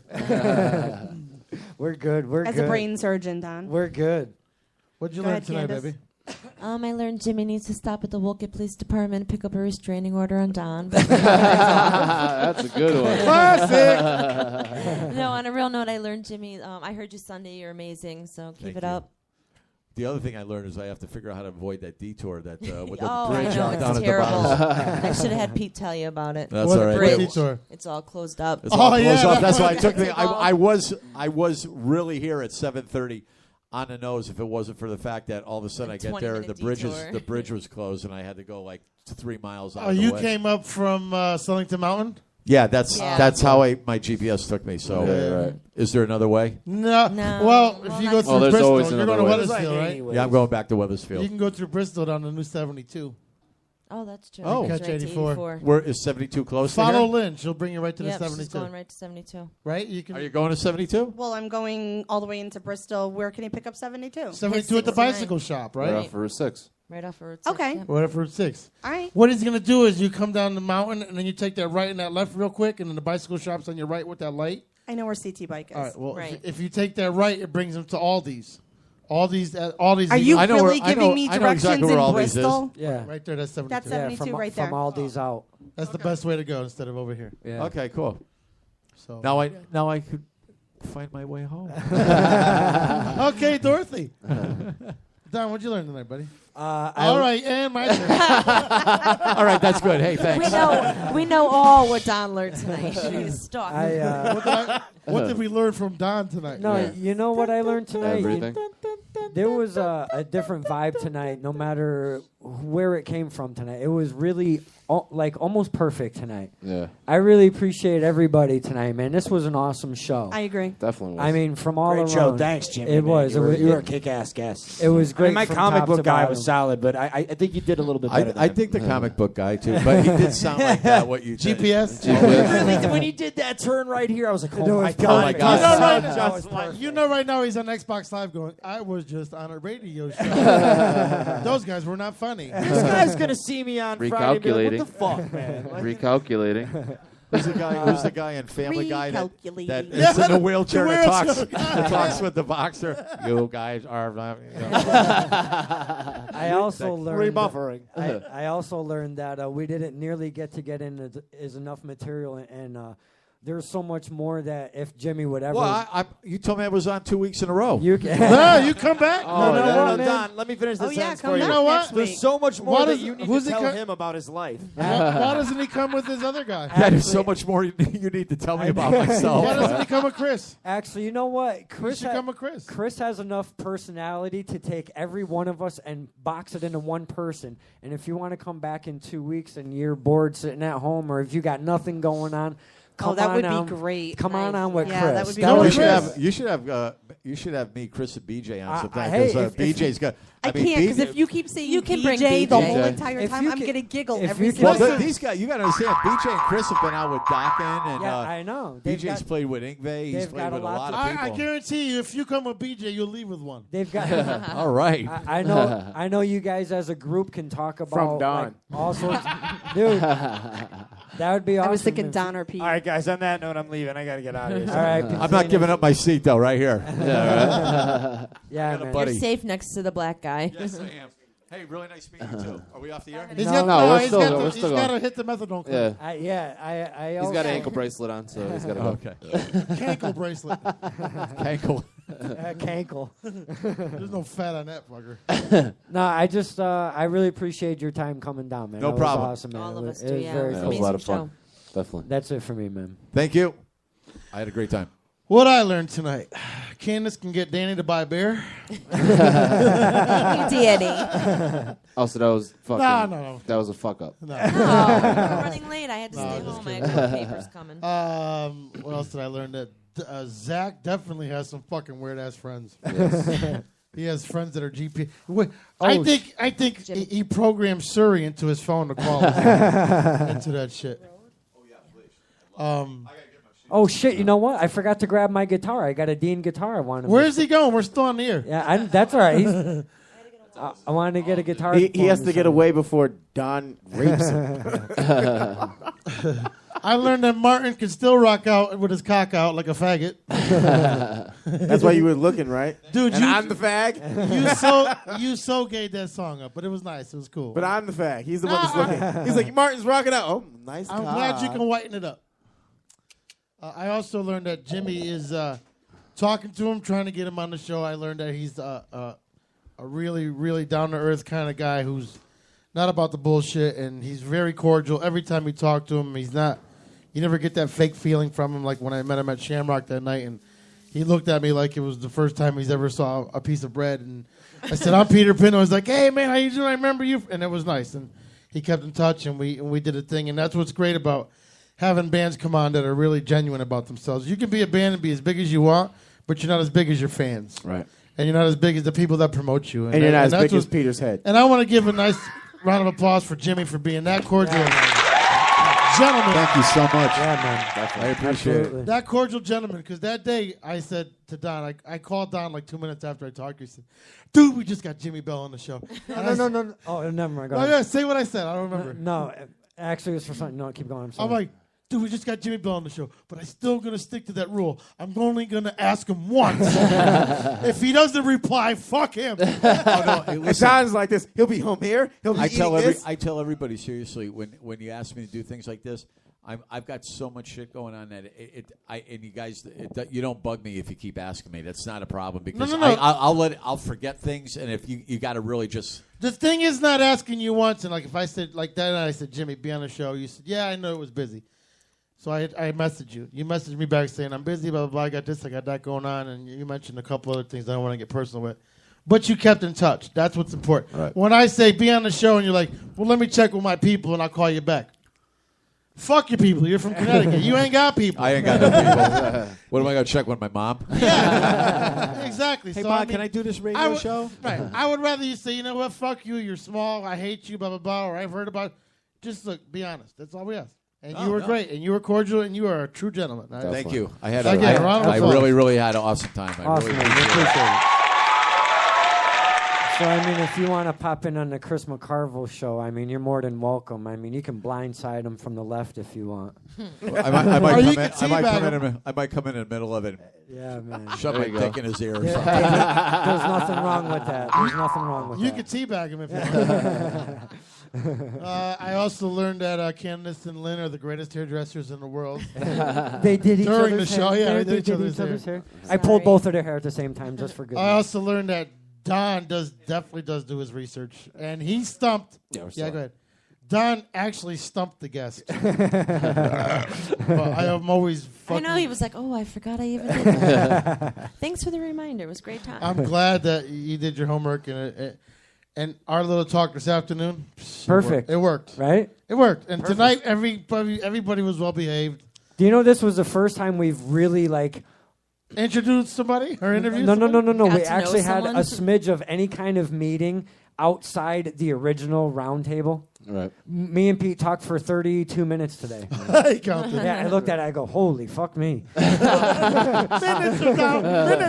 Minutes. No, but I was like, that actually was refreshing, even though we didn't talk material. It was, this is what we kind of need for a game plan tonight. Yeah. You know, and so it worked out. we stuck to it. Just because you were begging him not to kick your ass because you were late on his payment does not mean it's about the show.